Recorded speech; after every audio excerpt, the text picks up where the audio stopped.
All right. We are live.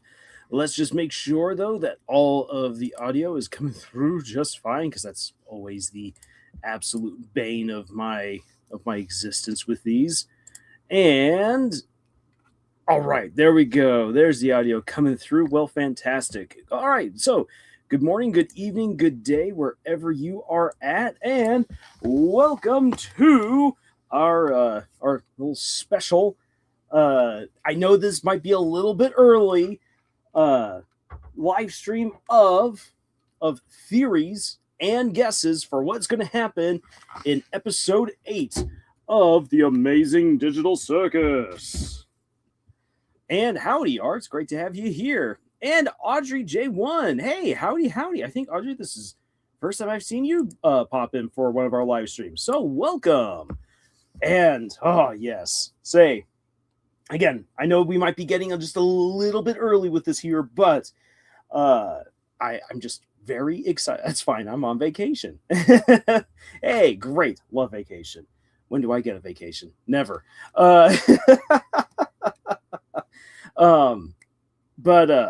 Yeah, I know we're kind of getting a little bit early with this, but I think that it's fun to just kind of get the hype train going. Let's just have some fun tonight with all different kinds of theories. I will have some theories that I absolutely wish to share with you guys, and also I want to hear from you in the chat what kinds of theories you might have. We'll read them on out. We'll have a discussion, and I think I'm also going to punctuate the theories here and there, not just do them all kind of in one crazy block, but punctuate them from time to time with like some commentary that I have about stuff that's been going on in the realms of entertainment and so forth.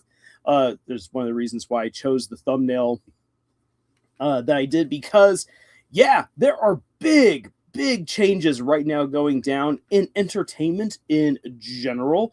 And it's helping to reinforce the theory I've had now for a little more than a year, that I think that this decade is where we're going to see an absolute major shift towards indie productions, indie storytelling, not necessarily overtaking Hollywood and traditional media, not at all, but really rising up to the same level and having that same kind of influence over a large audience in a very positive way.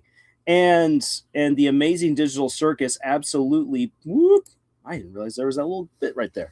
It definitely, the Amazing Digital Circus is absolutely key to that particular shift. It says, gosh, I feel like mine are boring. Hey, let us hear the theories.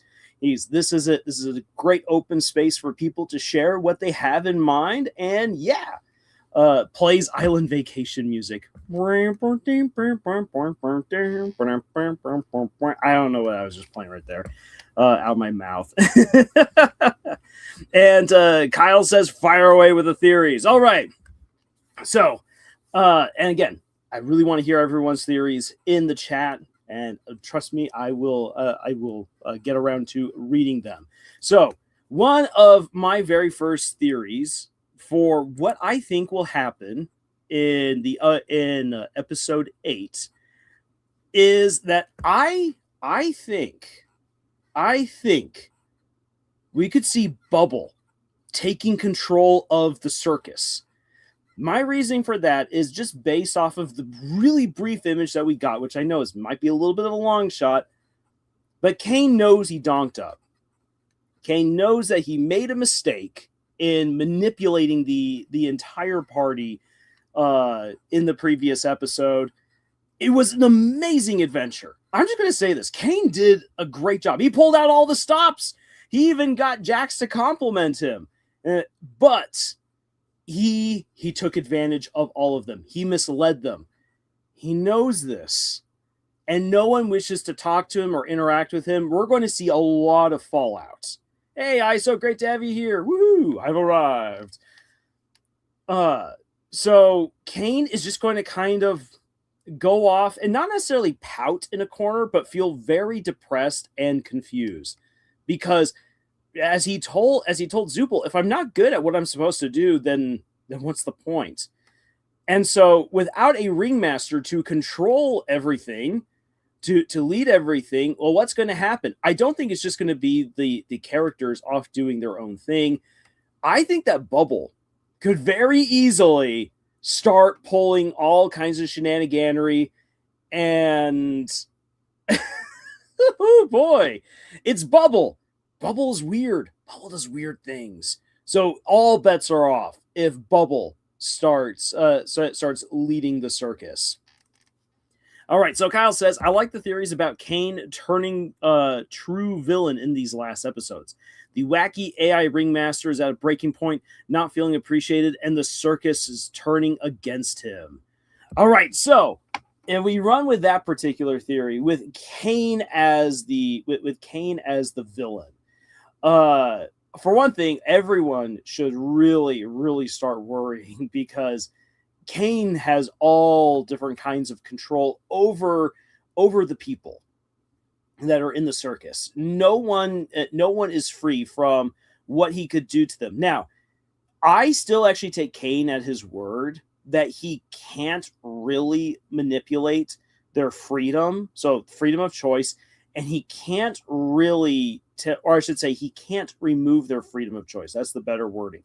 He can't remove their freedom of choice. He can absolutely mess with them. Hey, Guy, great to have you here. And I'm doing well. Thanks for asking. Hope that you're doing great. So he can't, I'm taking Caine at his word that he can't remove their freedom, and that he also should not mess around with their memories and their emotions, as has already been given to us, that leads to abstraction. So if Caine does either one of those things, really, what can the heroes do? Like, they're at that point, you actually prevent the story from moving forward, because you have an effective god against these characters who have no way of fighting back. Kinger can definitely manipulate the system, like as we see, and they all have guns, but that's peanuts compared to just the absolute insanity and world-bending weirdness that Caine can do. So if Caine goes full villain, what I would see is that with him at least keeping to those two rules, he could turn the entire circus into just an absolute nightmare funhouse, preying on all of the repressed horrors that our heroes have, which could be really, really interesting to see. So that is definitely open and on the table. If Caine goes full villain, if he at least holds to his two rules, wacky stuff starts happening. Audrey says, I keep coming back to the idea that they may be digital copies, even though I know Goose probably didn't choose to do that. So Audrey, I have wondered about that. I think it was back actually in like episode 2 or episode 3. I was like, what if these are just copies that are being messed around with? And that's still something that could absolutely be the case. And in a way, that is horrific. Imagine if you find out that your entire existence, you're just a clone of someone else, and your entire purpose for existing is to be effectively tortured by a mouth with eyeballs. Like, that would be existential horror to the max. And there's actually a really great episode of The Twilight Zone, not from the show. It was their radio show. So not from the television show, but from the radio show, where you kind of have something like that, but rather than it being the clones of people, it's people's toys being in a situation where they think they're being tortured. Really, they're actually being donated, which is why they're being put into this really weird metal pan where they get to hear this incessant ringing, and they keep getting shaken, and whenever anyone gets dropped into the bucket, they lose all their memories. So they have no idea who they are, where they come from. It's actually a really, really fantastic, really fantastic pick. Hey, look, some murder drones in the footage. Perfectly placed, actually, thinking of The Twilight Zone. Anyways, Anyways, like I can actually see that being done because it has been done in something like the Twilight Zone, and it was creepy. It was such a creepy episode to listen to. So it could be done, but I think that but like as some people might point out, and as you even point out, like maybe that's not exactly something that Goose would actually do, because Gooseworks really wants the Amazing Digital Circus to feel personal. A lot of the issues that the characters go through are actually very relatable on many levels. From Zubul not being really comfortable in their own body and just kind of going from here to there, Gangle having her dreams just absolutely crushed by just life in general, Ragatha having to deal with a bad home life and just how she's been raised. Those are very real things. And all these characters have been put into an existential crisis that, while it's obviously fantastical being stuck in the circus, there's something about it that just feels very real and relevant for right now, where so many people feel out of control with their surroundings, with their daily lives, as if some higher power that has no true feelings for them, like some cruel god, is just ruining their lives again and again, and your choices just don't matter. And I think that's one of the things that, like, deep down, that's why the Amazing Digital Circus speaks to a lot of people, just beyond bright colors, fun characters, and hijinks ensuing. So I think that might be one of the reasons why Gooseworks wouldn't have them be clones, but we're going to see. I think that by the end of the 9th episode, we'll have a lot of answers, though I would argue we won't have all the answers, because a good horror story doesn't give away all the answers. Hey, and TDM Skeptic Studios is here. Sup? Great to have you here. And Sapphire090, great to have you here as well. Let me get to Art's thing right here. So Caine plays evil theory. Pretty simple. Caine knows he goofed up, so as a result, he decides to play evil to try and satisfy the characters, to confirm he lied about what happened at Seven's End. Now, that would actually be some three-dimensional chess that actually would be worthy of Caine.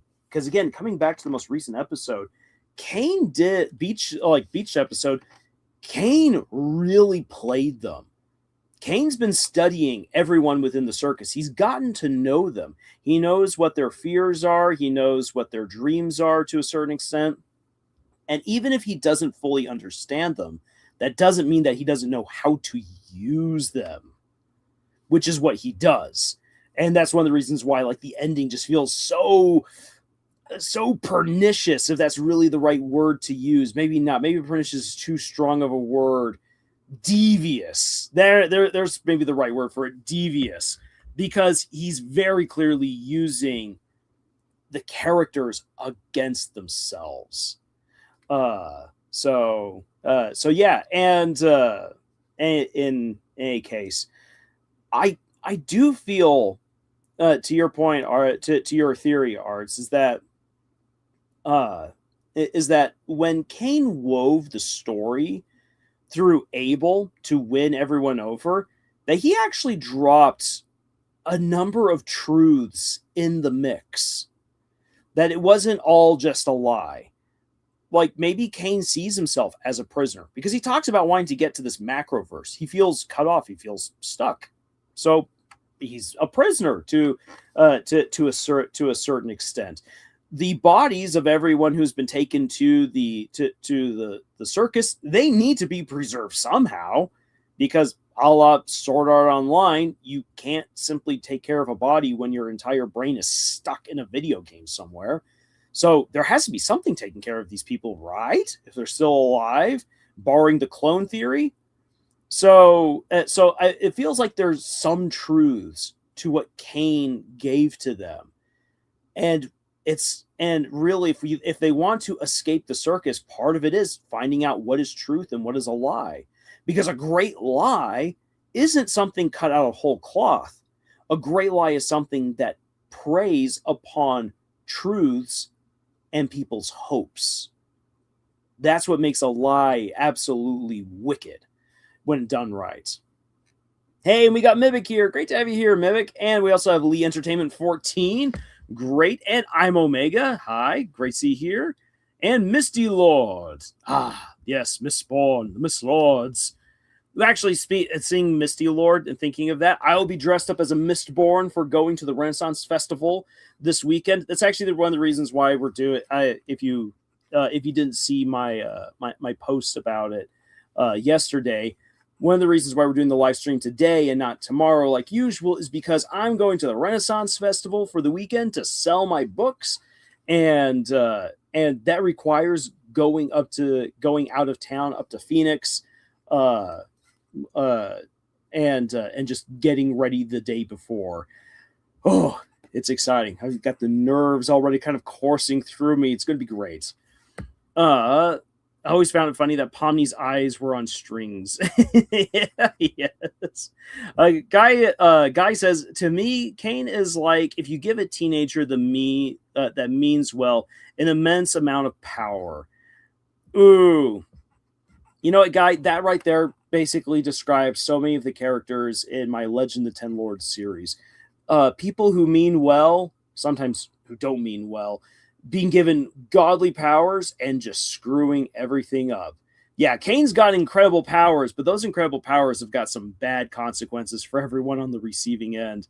Lee Entertainment says, what if Bubble is the answer? Bubble could very well be the answer. That was my very first theory, that Bubble will take over the digital circus, and then all bets are off because Bubble is Bubble and Bubble does everything crazy.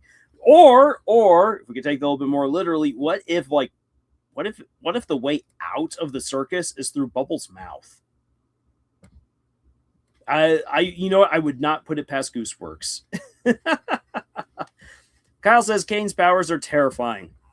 He can force humans to partake in adventure, knows their fears, episode 5 having a centipede in the stands, and force them to have mental and physical modifiers.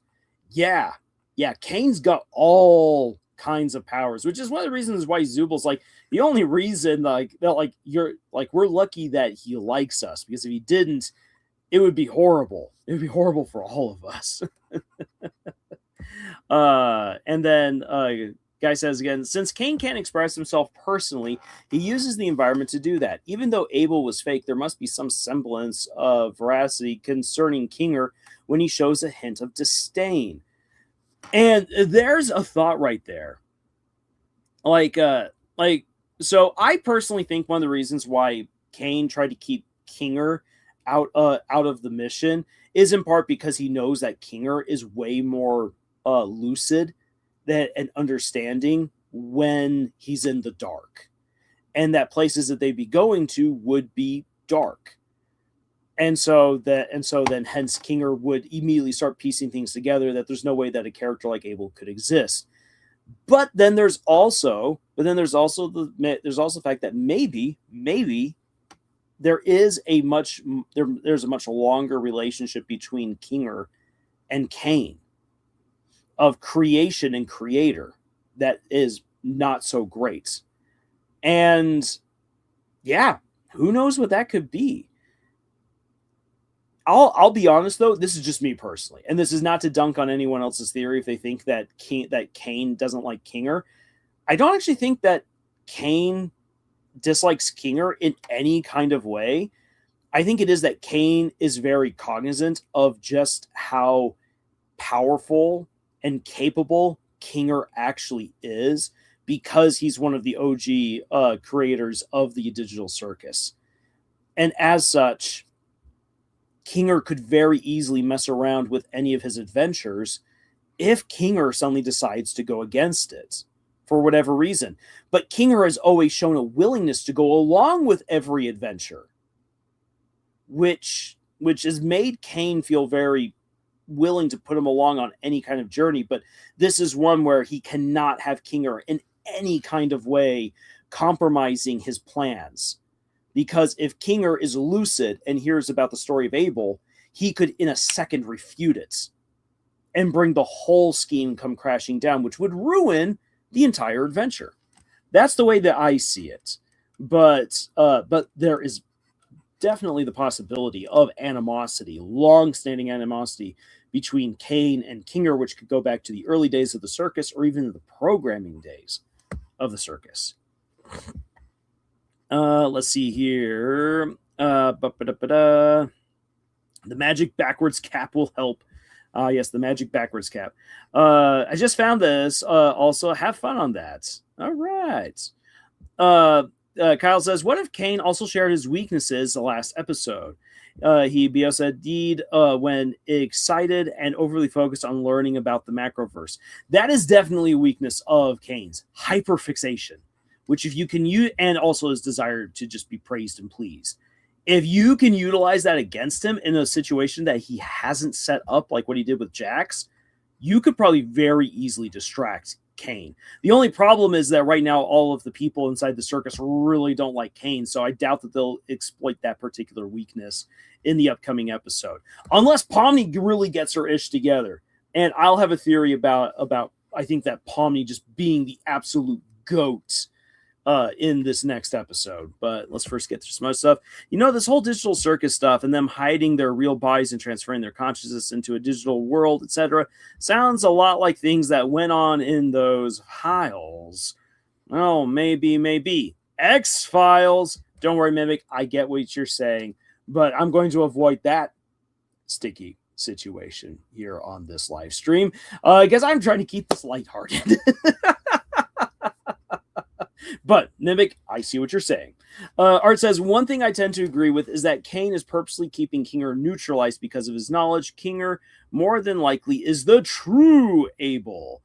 Caine used the fake Abel to vent about his feelings about Kinger, the true Abel, maybe jealousy towards his ability to connect with others unlike himself. I like that observation, Arts. I like that. Guy says, I think Bubble's just an extension of Caine to make it look like he has a fun little companion. After all, when does Bubble go when Caine was stressed at the end? When does Bubble go when Caine was stressed in the end of episode 7? So every time that I've said something about Bubble, like being something like being a more integral part of the circus, I always get people like referencing something. I haven't yet seen the exact place where Gooseworks has said this, so maybe someone can point this out to me. That Bubble is just meant to be a glitch or a bug in the program that Caine turned into his pet and helper. So I don't necessarily know if Bubble is supposed to be an extension of Caine, but I do like that interpretation. I really do, because it makes their dynamic duo, in my opinion, work even better if they're basically two sides of the same coin, of the same ridiculous coin. Then I just remember, nothing escapes these cakes. Well, what if they're all trapped in Caine's mind or has their memories from their real lives? Interesting. So maybe they could get back their real memories by somehow getting Caine's cakes. So either they got to steal his eyeballs and look through them, which his eyes have been an element of the story this entire time, and eyes represent knowledge and everything. So yeah, maybe eyes could be, and the abstractions all are just filled with eyes. So maybe the eyes are something important. Audrey, you've put me now down. You're presenting me with a very tantalizing rabbit hole to jump down. If Ginger was dropped into the pit, would he understand all the abstracted? Could he give them a way to unabstract Butterfly as a reference? If Ginger... Who's Ginger? Or are we talking Kinger? Oh, okay. I think that was just a misspelling right here. If Kinger was dropped into the pit, would he understand all of the abstracted? Could he give them a way to unabstract? That, Lee Entertainment, that is another very, very interesting idea. I think so. Here's something to consider. In Kinger's flashback, we get to see him touch his wife after she's abstracted, and nothing bad happens to him, at least as far as we see in that flashback, as opposed to in the pilot, whatever the abstracts touch gets all bent out of shape and goes wacky and starts glitching on out. So maybe it is that if the abstractions are given the chance to remember or feel a little bit like themselves, they cease being destructive monsters, at least for a time. We know that darkness is able to sedate them a little bit. So maybe Kinger does know something. But we'll have to see. If Kinger gets thrown into the pit, I mean, that's terrifying, but that could also be the right way to go. That's really, really interesting to think about. And I like that. I like that line of thought. And we know that Kinger is very capable within the circus. So maybe he could do something to unabstract the people who have fallen victim to the abstractions, or at least grant them a semblance of humanity just long enough for them to, I don't know, do whatever. It's a very interesting thought, which leads us to Ribbit, and I'll put a pin in that. Yes, I finally remembered to say Ribbit and not Froggy. Pat on the back, Lars. I keep always making the mistake of calling Ribbit Froggy instead of calling him Ribbit. Audrey says, what's scary is that Caine probably has the character's memories and knows everything about them. Yeah. And the interesting thing is this: having people's memories doesn't necessarily mean that you fully understand them, because that's something that Caine insinuates plenty of times, is that he doesn't fully understand the humans. And so I think it is that one of the reasons why his lie in the last episode, why his trick works so well, is because he's not just simply utilizing what knowledge he has of them, but he's also preying on their hopes to escape the circus. Guy says, maybe not necessarily powerful, but more knowledgeable. I think Kinger has the ability to improvise and add features upon already set settings. After all, he couldn't get through the mansion without a set reason he established. And Guy, that is a good observation. That is a good observation right there. King, yeah, and this does kind of bring into focus some of the stuff that Kinger has done in the past, like not just simply create the butterfly, but that we've gotten to see that he knows how to ride a bucking bull really, really well. He's able to use a shotgun to fantastic effect, where we don't really see any sort of violent bone in his body at all. If Kinger goes along with the story, if he goes along with what's been presented to him, he always does fantastically. I think the question would be, how do you get Kinger to utilize his knowledge and his programming abilities in a way that goes along with the quote-unquote story or game that could help the main characters get out of the circus? That might be one of the it might be the big question to answer. And it's one of the annoying things with Ragatha. Ragatha, why did you not tell Pomni at the very least that you saw Kinger do something incredible that seemingly broke the rules of the game back in episode 6?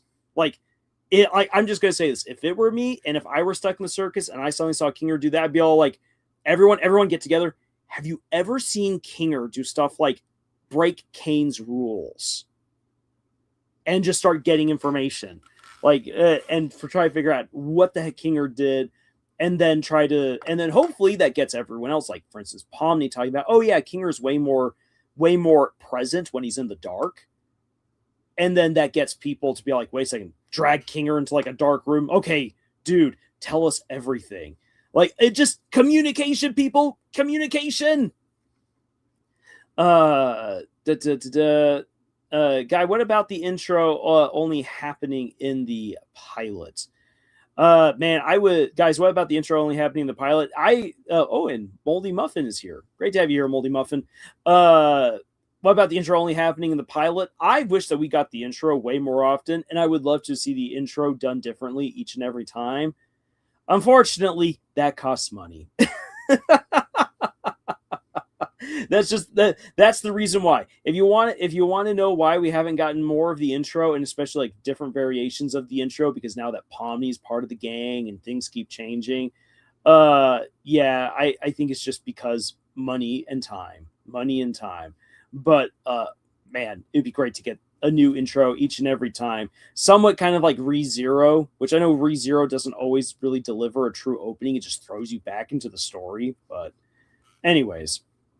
And we got Peiche's. Woohoo! Great to have you here, Peiche's. Anybody see in the intermission time, while it shows Jax going to Ribbit's room, Kafumo's door has an X on it, meaning he was abstracted for whatever happened with Ribbit's room. So yes. You know what? Actually, let's pause that right here because Peiche's, I want to actually pull. Let me see if I can pull that up. Let me hold on just a moment here. I gotta get that particular episode, and let's see if we can get there because it's such a blink and you miss it moment. But that was a fantastic bit of foreshadowing towards Ribbit becoming a little bit more prominent. Also, I'm just gonna say this. Here's another theory of mine. I think that in the next episode, we're not just simply going to have references to Ribbit. I think that we're actually going to get to see Ribbit in some form or another. And the reason why I say that is because, we're going to definitely get more Jack's backstory. I am very this is the wrong episode. Gotta get to the right episode, Lars. I am pretty certain that we're going to get more of Jax's backstory, and we're going to see how people like Rick played a role in how he dealt with being in the circus and dealing with elements about his past. And because of that, here we go. I think that that's going to be sorry, trying to do two things at the same time. I am not someone who can walk, talk, and chew bubblegum at the same time. I've called myself out on that. I think that we might see Ribbit again in some kind of form showing up, torment Jax, and it will be a way of being able to see again through very fresh eyes rather than through flashback what Jax went through, why Ribbit might have been so important to him, and just going on from there. I think this next episode, if like for a serious theory, the next episode is going to just divulge so much information about Jax. We're going to feel really bad for him, but I think we're also going to see a lot of like ugly bits of his person where we're going to realize you are horrible. You are really horrible, because that's one of the things that Goosework says. Like Pomni is someone who's going to try to help out anyone, even Jax. But what if Jax doesn't want the help? All right. So with that being said, let me hit play right here. Oh, forget it. Let's go to an intermission. Intermission time.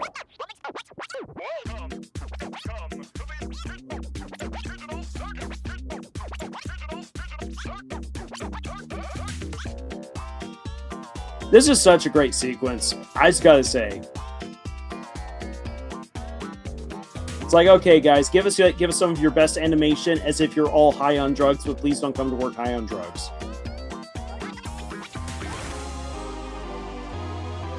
All those eyeballs, all my eyes, all seeing eyes on you.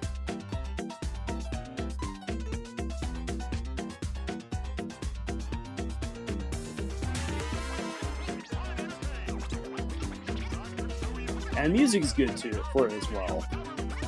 Now that prematurely hit the pause.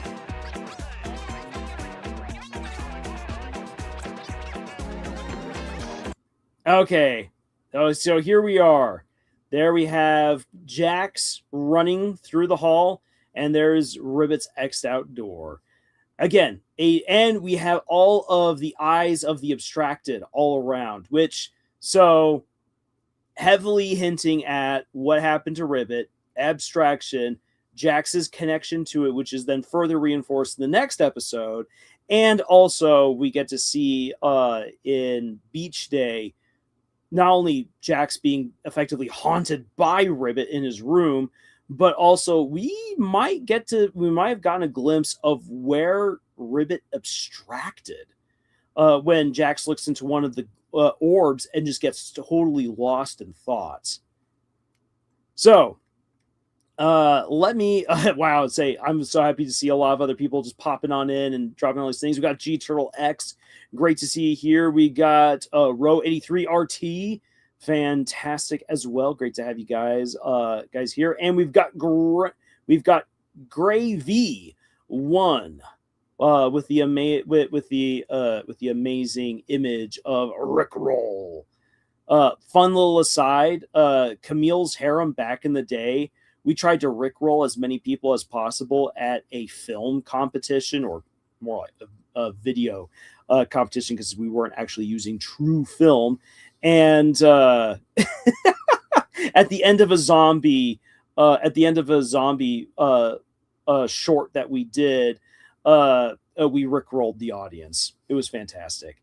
And we got Mrs. Potato X3 here. I just joined. What are we currently talking about? We are talking about all these different theories and observations for the Amazing Digital Circus going into the next episode. We're 2 weeks away. We'll get the trailer very likely dropping next Friday. And this is just a chance. This is just a chance for us to get thoughts, ideas, theories on out there before the trailer or the episode just ruins them all. Let's just be honest.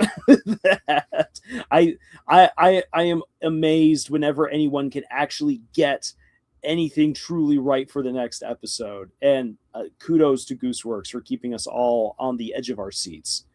But guys, you know the Bible story of Cain and Abel? Literally, the company CNA. Did Cain kill or even reset Abel? Does he have that capability? Because Abel is an NPC, and that was confirmed in the subtitles for the episode. Unfortunately, that little bit got given away. I think that again, Gooseworks could see where people's thoughts were going. And as I said in my review for the Beach Day episode, Gooseworks did a brilliant job of taking people's theories and kind of twisting them, turning them on their head, and just having a whole lot of fun pulling us along. She wasn't just hoodwinking the characters in the story, she was hoodwinking the audience. Now then, is there an Abel-like character, like Kinger, or even a real Abel? There is still the possibility. Now, I've kind of always wanted to share the joke that maybe CNA is just the clothing store chain, but I don't know how many people have actually ever gone shopping to CNA. So I'm like, would that joke fall flat? Maybe the Amazing Digital Circus is just run by a German company. Sayonara. Lee says, what are the next adventures to escape Caine's grasp? Like a hunt for Caine. If they get caught, they become brain dead. That would be scary. That would be scary. And that would definitely fall into the whole Caine turns villainous theory. He's clearly been around long enough to remember to get around in the game's environment and just run with it. Yeah, Kinger's a survivor. And sorry, I'm not sure for which 14 minutes you were missing for, so I can't fill you in on that. Sorry. Then Gravy says Caine could have silenced Kinger because he knew too much about the circus. And that's definitely what he was trying to do in the Beach Day episode. He did not want Kinger's information about the history of the circus to get to the others because it would ruin the plan. But Caine has definitely not gone out of his way to really punish or hurt Kinger very visibly. Now, there is in episode 3, The Haunting of Mildenhall Manor, there is the spirit that possesses Pomni. It's like, how's your wife, Kinger? I know that a lot of people say that that's just part of the programming for that particular adventure. I believe this is another one of my theories. I think that there is a legit glitch in the system, and not just like Bubble, but like an actual enemy within the system. either an abstraction that went way too far, like Scratch, or maybe something else. Whatever this bug in the system is, it knows these characters just like Caine does. And as opposed to Caine, who at least he says that he's trying to prevent them from losing their minds, that this other bug in the system, whether it be Scratch or something or someone else, is actively working towards making the other characters abstract. We've had a push towards making Pomni go insane and abstracting. There's very clearly something working on Jax to make him go insane. Like when he sees Ribbit's hand in his room coming out of this weird pyramid thing, or maybe it's even like the curtains of the world getting pulled back. It's hard to tell. We get to see Gangle going insane, being hit, and Ragatha hallucinating, that very real possibility which she was ignorant to at the time. So, like, we see that there seems almost to be like this malevolent force within the circus actively trying to corrupt people. And so like, I think that malevolent force will probably come to the forefront in this next episode, and it will likely be wearing Ribbit's face or masquerading as Ribbit to just further haunt and torment Jax and push Jax towards hurting the others as well, pushing them all towards abstracting. Because now that Caine's shtick has been revealed, this should be the absolute lowest point for all of the characters. And I'd like to talk about that story-wise later on in this live stream, why I think that Gooseworks is setting this up and why it's very masterful. Anyways, got to catch up again with everything people are saying here. Kinger riding the bull, sad Seidel is near impossible to do in real life. Best he could do with no individual legs. Guy says, I'm afraid to say that Kinger's madness is a form of coping mechanism and forcing him out of it too fast, because him to abstract or something else detrimental. And there's a very real possibility with that, Guy, that Kinger's madness is his way of coping. Or it's the product of him trying to cope. Medic says, oh, Mandela effect. I have vague memories of Ribbit being named Froggy, but the name Ribbit makes sense, though, too. Darn Mandels. Yeah, I remember I got chewed out in the comments on my last video about it, where everyone's like, it's not Froggy, it's Ribbit. So, yes, I'm just happy I finally got their counter argument. Styx Helix, which sounds like a great band name. Gary says they will probably make a new theme song at the end of the series. She says, I doubt it. I would love to just hear like an absolutely epic orchestral version of the song "This Is Your Home, This Is Your New Home." Man, I would love that. Guy says, considering that, what if Caine is trying to defend Kinger in such a way? Him being knowledgeable about the circus is in of itself a harm to him, as it is helpful to others. Very interesting. Rose says, my personal theory is that Jax is a child. That'd be awful. That'd be so awful, because it's kind of hinted at that Jax probably hurt someone or might even killed someone, likely in a driving accident. Either drunk driving or just joy driving. And yeah, that's from one very, very brief glimpse I'm going to see when Jax begins to freak out at the end of Beach Day, of the beach episode. But oh boy, if you make him a child, oh man, that'd be rough. Art says, a random thought I had today was that the circus crashes in episode 8 and everyone abstracts gets freed. Even the line, it's you, fits. That would be very interesting. Circus crashes maybe at the end of episode 8, and so it means they have to venture out into the void. Possibly. That would be a very interesting turn for the series. It was confirmed that Ribbit has a voice actor. No, I don't actually know if it's been confirmed. I have to check that. Okay, boys, we cooking. And again, G-Tro, great to have you here. Lee Entertainment says, imagine the next episode, Caine has the cast's memories turn into a nightmare, having them face their lives in fear, making them want to come back to him. That would be awful, and that would actually work. that could absolutely work. Again, being able to like manipulate them and just saying, well, if you're not going to like my adventures, I'm going to just make your lives horrible until you actually do want to come back to me. So there. Guy says, what do you say to a man whom by his own admission has no soul?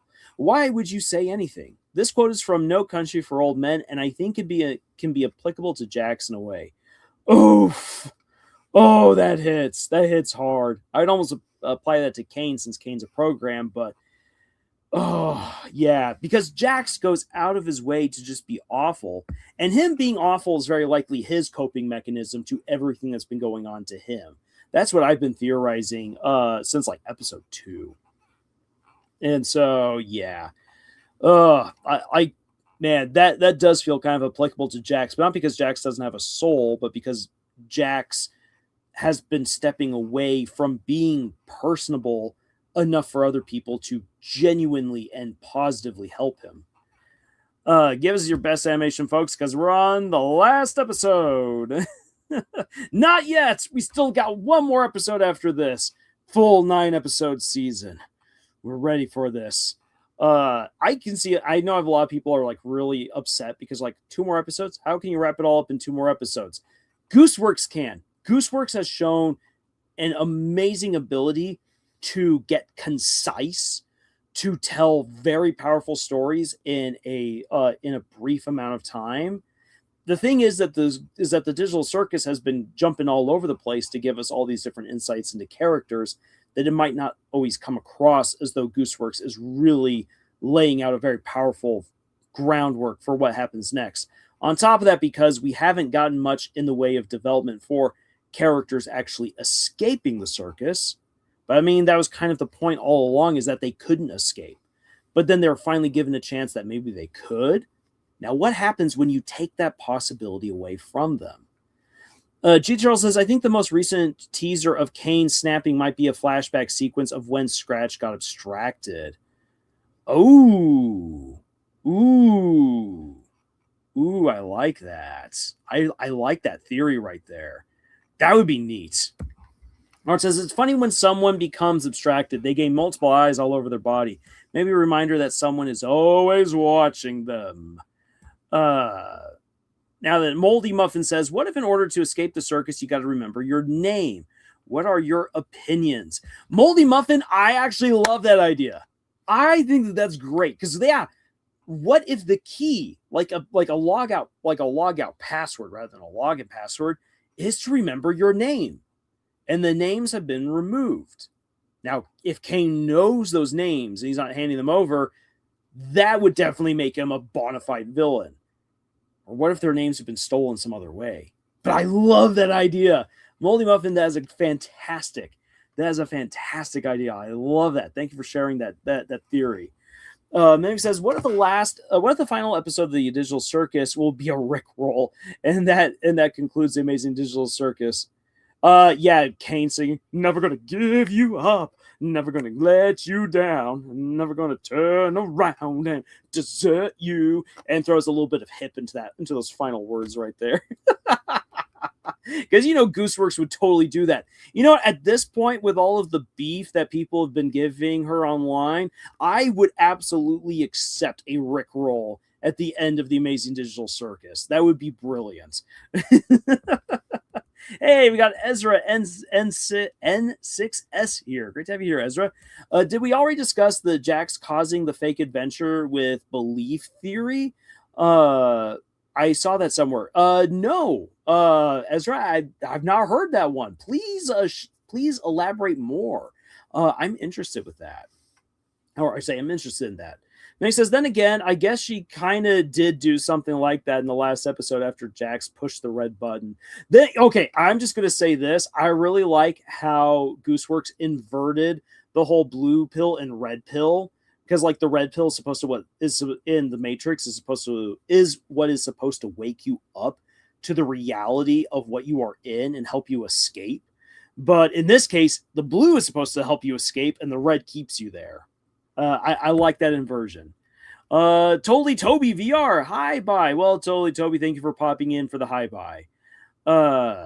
then Molly Mom says, yeah, if you think about it, it kind of makes sense. Okay, yeah, because of the whole the whole name thing. Then Art says maybe Caine can't directly insult or hurt Kinger, but Caine's inner thoughts come out through other NPCs in the system. Well, that's what we call passive aggressive, but that would actually work out pretty well. Man, I can't believe I got so much catching up to do. Because I really want to get to what you guys all have to say. You all have some great theories and some great observations in here. Caine does hit Kinger with a rock after he holds up the weight in the intermission time segment. Ah, yes, finally, some real pain delivered. One of my personal theories isn't an adult, rather a teen around 16 or 17. It explains his lack of maturity and reframes why he hated the fast food episode so much. I really like that. That's a great observation right there. It's a great theory. And that could work for Jax, because Jax also sounds young. Like, if not in his teens, early tweens, which is still basically just an old teenager. I think we've coming to understand that the 20s are just are these days are just an extension of the teens. But now you're treated as an adult. Totally Toby says, I think I fell asleep once to one of your streams. Well, I am here to serenade you to sleep. Hey, we got Adrian. Great to have you here. Says, I feel like episode 8 will be a musical episode for some reason. Knowing Caine, I wouldn't be surprised if he had them sing after traumatizing them in episode 7. Adrian, I love that idea. And here's the thing. It would be a huge flex for an indie show to pull off an amazing, just random musical episode, because Hollywood has been obsessed with making like musical episodes ever since Buffy the Vampire Slayer did it, and did it to great effect. But almost no one's really been able to replicate a good musical just out of thin air. So imagine if Gooseworks pulled it off. That would be awesome. As says, also speaking of Gangle and Caine's mind control, I feel like the Happy Mask is Caine maybe trying to force Happy on Gangle at first, but she keeps breaking the mask. Maybe. I like that idea. And Ezra, there is a lot that can be said about what Gangle's masks really mean. Obviously, it's her trying to cover up how she actually is, but why they're always presented to her. Maybe it is that, like, we know that there's the malicious way that maybe Caine's using it to manipulate her. Then also we learned from Caine's interaction with Zubul that he's like, hey, I know that you want to like feel comfortable in your own body, so you can always interchange your body parts. So maybe that's part of the way it goes. Who knows? Like, so you can definitely see it as malicious or maybe as more helpful. Depends on how you view Caine. Then Lincoln Potato says, I think Pomni and Jax will eventually get together. They are probably by now one of the stronger ships, though the real Dark Horse ship and the one that's probably most likely to sail is Gangle and Zubul. But with as much as Pomni has been trying to reach out to Jax, it almost gives it that romantic flavoring. So I can definitely see where you're coming from with that, Lincoln Potato. The fact that there could be a hidden, dark, malevolent force that's slowly corrupting everyone in the circus, including Caine too, sounds very Lovecraftian and interesting. I love that. Well, thank you. Yeah, that's been my theory since the 3rd episode, that's probably what's going on, is that there's something malevolent within the system. And that was just further enforced by the fast food masquerade. I don't think that there are let's see, Guy says, I don't think that those are a build-up to an overarching antagonist. Maybe they're just a representative of how certain characters view abstraction. After all, Ragatha and Jax seemingly have different ideas of it, with Jax being afraid of it and Ragatha afraid. So there is a possibility with that Guy that maybe there isn't some overarching villain, but it's just the manifestation of the existential fears that the characters are dealing with. So there is a very real possibility that's the case, and the show doesn't need an overarching villain in order for it to work. It doesn't. But that's just something that I felt like I could see this really being the case. And after Kinger dropped the whole thing about Scratch, and then from what we see of like Ribbit's weird, creepy hand reaching out to Jax, it just feels like this isn't just something that they fear, but that it's something actually now way more real. And that's one of the reasons why I really believe in that theory. Art says, I think Jax may, out of necessity, open up to Pomni because he feels he can't talk to anyone else, especially after Seven's ending. Did Kinger get married in the circus? Because Jax and Pomni would be really cute. Goosework saying, no episode 9 quotes makes me scared. Okay. So, time out, everyone. If Gooseworks tries to pull out of doing a 9th episode, if she has signed the kind of contract with Glitch Productions that I think she has, that would actually mean a loss of money for her. Now, money can't really compensate for all of the abuse that she's received online, and that's a bunch of douchebaggery that needs to go out the window. We should honestly do our best to promote more positivity, not just for Gooseworks, but just for creators who are trying in general. But here's the thing, coming down to business, because as funny and chaotic as Kevin and Luke like to come across, they are businessmen. They have a business to run. They now have scores of people who rely on them for their paychecks and their livelihood. To have their work cut short by an episode would remove money from these people's lives, money that they are relying on to keep themselves afloat. And Kevin and Luke understand that. Plus, they have a team of lawyers helping them with all of their contracts. Gooseworks is locked into a contract. And here's the thing. She was given total creative control for her show in exchange for guaranteeing a show.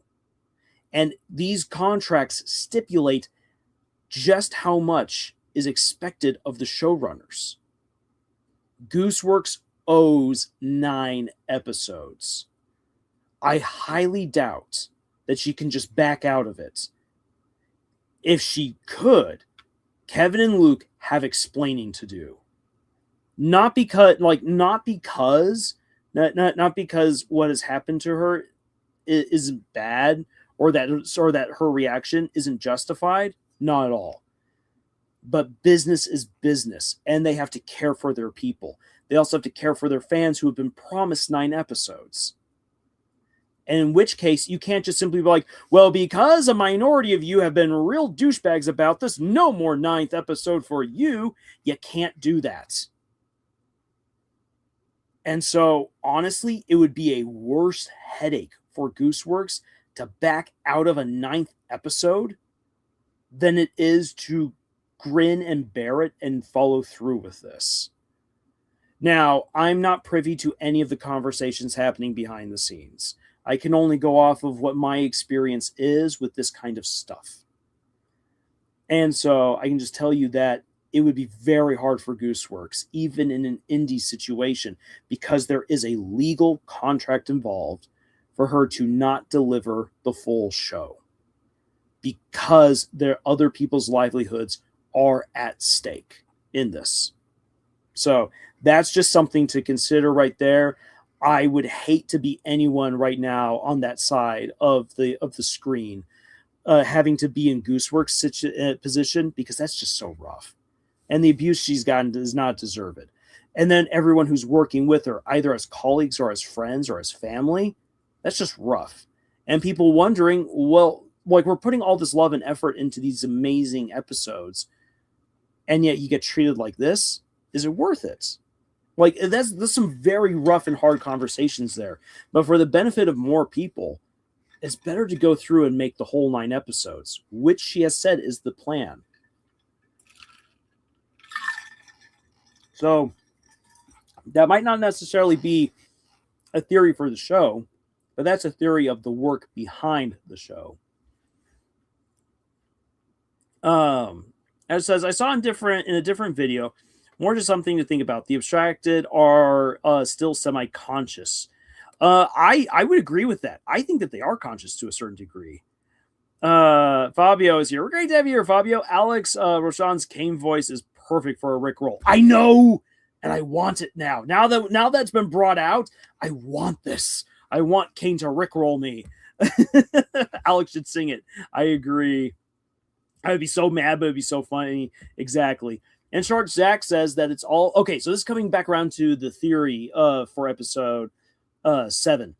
In short, Jack says that it's all an adventure, and if he truly believed it, it could have changed the outcome. Again, not my own theory.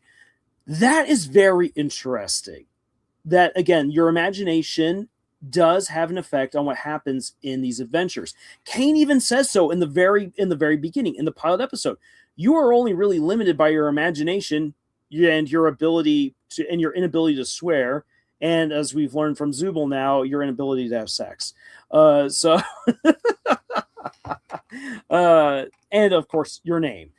So, I mean, there's way more limitations than what Caine initially led on. But yeah, your imagination has a big role in what happens within these adventures. We see this in how Jax and Pomni are able to pull off trick shots, how Kinger pulls off his trick shots, how Kinger creates the butterfly that restores some of Ragatha's health. So your imagination does play a role, and it can possibly then even play a role against you within the digital circus if, like, let's say that there isn't some evil glitch that's going against them, but it is abstraction, and all these nightmares are all based off of your fears. As your fears and your sadness and loneliness or whatever else becomes more and more and more prominent, it gets to the point where it actually manifests itself to the point that the circus starts working against you thanks to your own imagination in order to make you abstract. And so that is a very good bona fide theory right there that you shared with us, Ezra. So thank you for sharing it.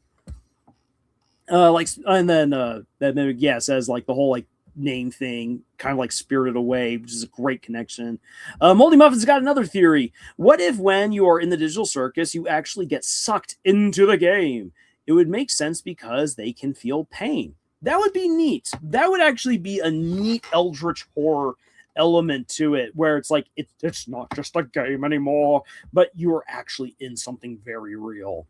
ISO says Caine has been glitching since episode 1. If she's glitching, if she's glitching even more now, that might confirm my theory of his AI being overloaded. And I like that theory, ISO. That could be another thing as well. And that could lead to the whole idea that was floated earlier that the digital circus will just kind of fall apart by the end of the next episode. That's something that could very easily happen if your theory holds true. G-Turl says, one thing I think is interesting about Caine is how he sometimes stumbles on words, like how at the end of episode 7, he mixes up light and night. There are other examples, I just can't think of them. Caine is not perfect. Caine has all different kinds of moments of glitchiness, and his inability sometimes to say the right thing definitely comes through as one of those as maybe one of those glitchy elements. Joker 2, Joker 2 is executed so badly. Shame. What is Joker 2? I am lost. Hey, you guys are gonna have to make sense of Joker 2 for me. And sorry, I'll get around to that again in the chat later. Whew, oh boy, I'm so behind. Gangel's fast food mask was another giveaway of Caine manipulating her, giving her control over the other humans on a manager admin level. Yeah, and then showing she has no control because he's the one in complete control. Just like any fast food. Gangle, this is real. This is Melem, exactly where I'm supposed to be.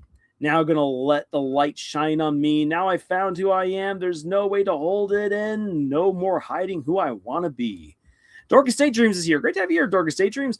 I don't really feel comfortable shipping any of the main cast. I'm the most delusional Pomni-Goo truther.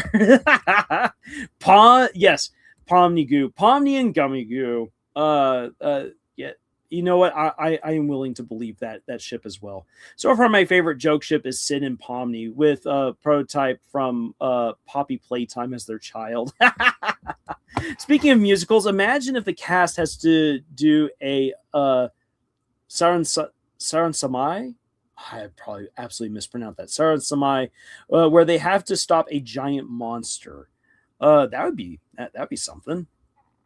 Just says we're getting so off track. I think we're just on track with all this gang.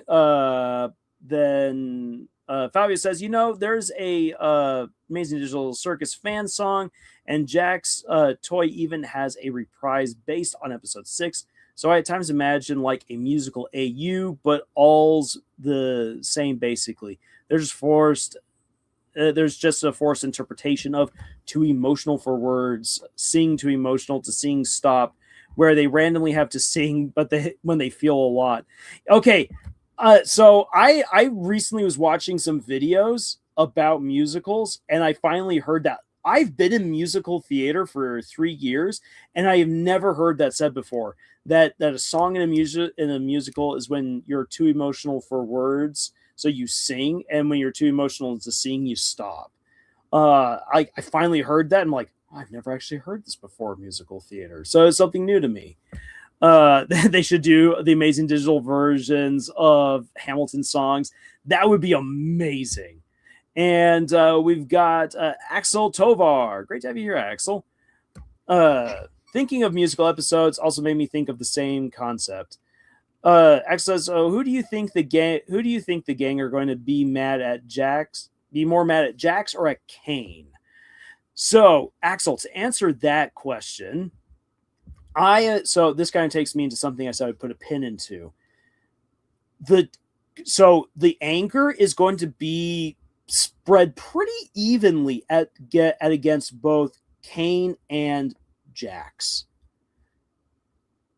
So what Gooseworks has done in episode 7 with the beach episode, Gooseworks showed a lot of these characters at their best. Pomni being the positive force that kind of rallies all these people, who's willing to believe, looking for the best in others. Ragatha shows herself off as the great support character. Gangle and Zubul, we get to see their relationship really come very positively to the forefront as they help each other, as they help out others.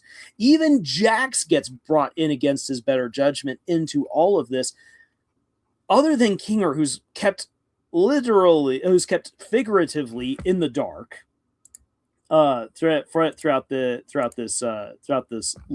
this last episode.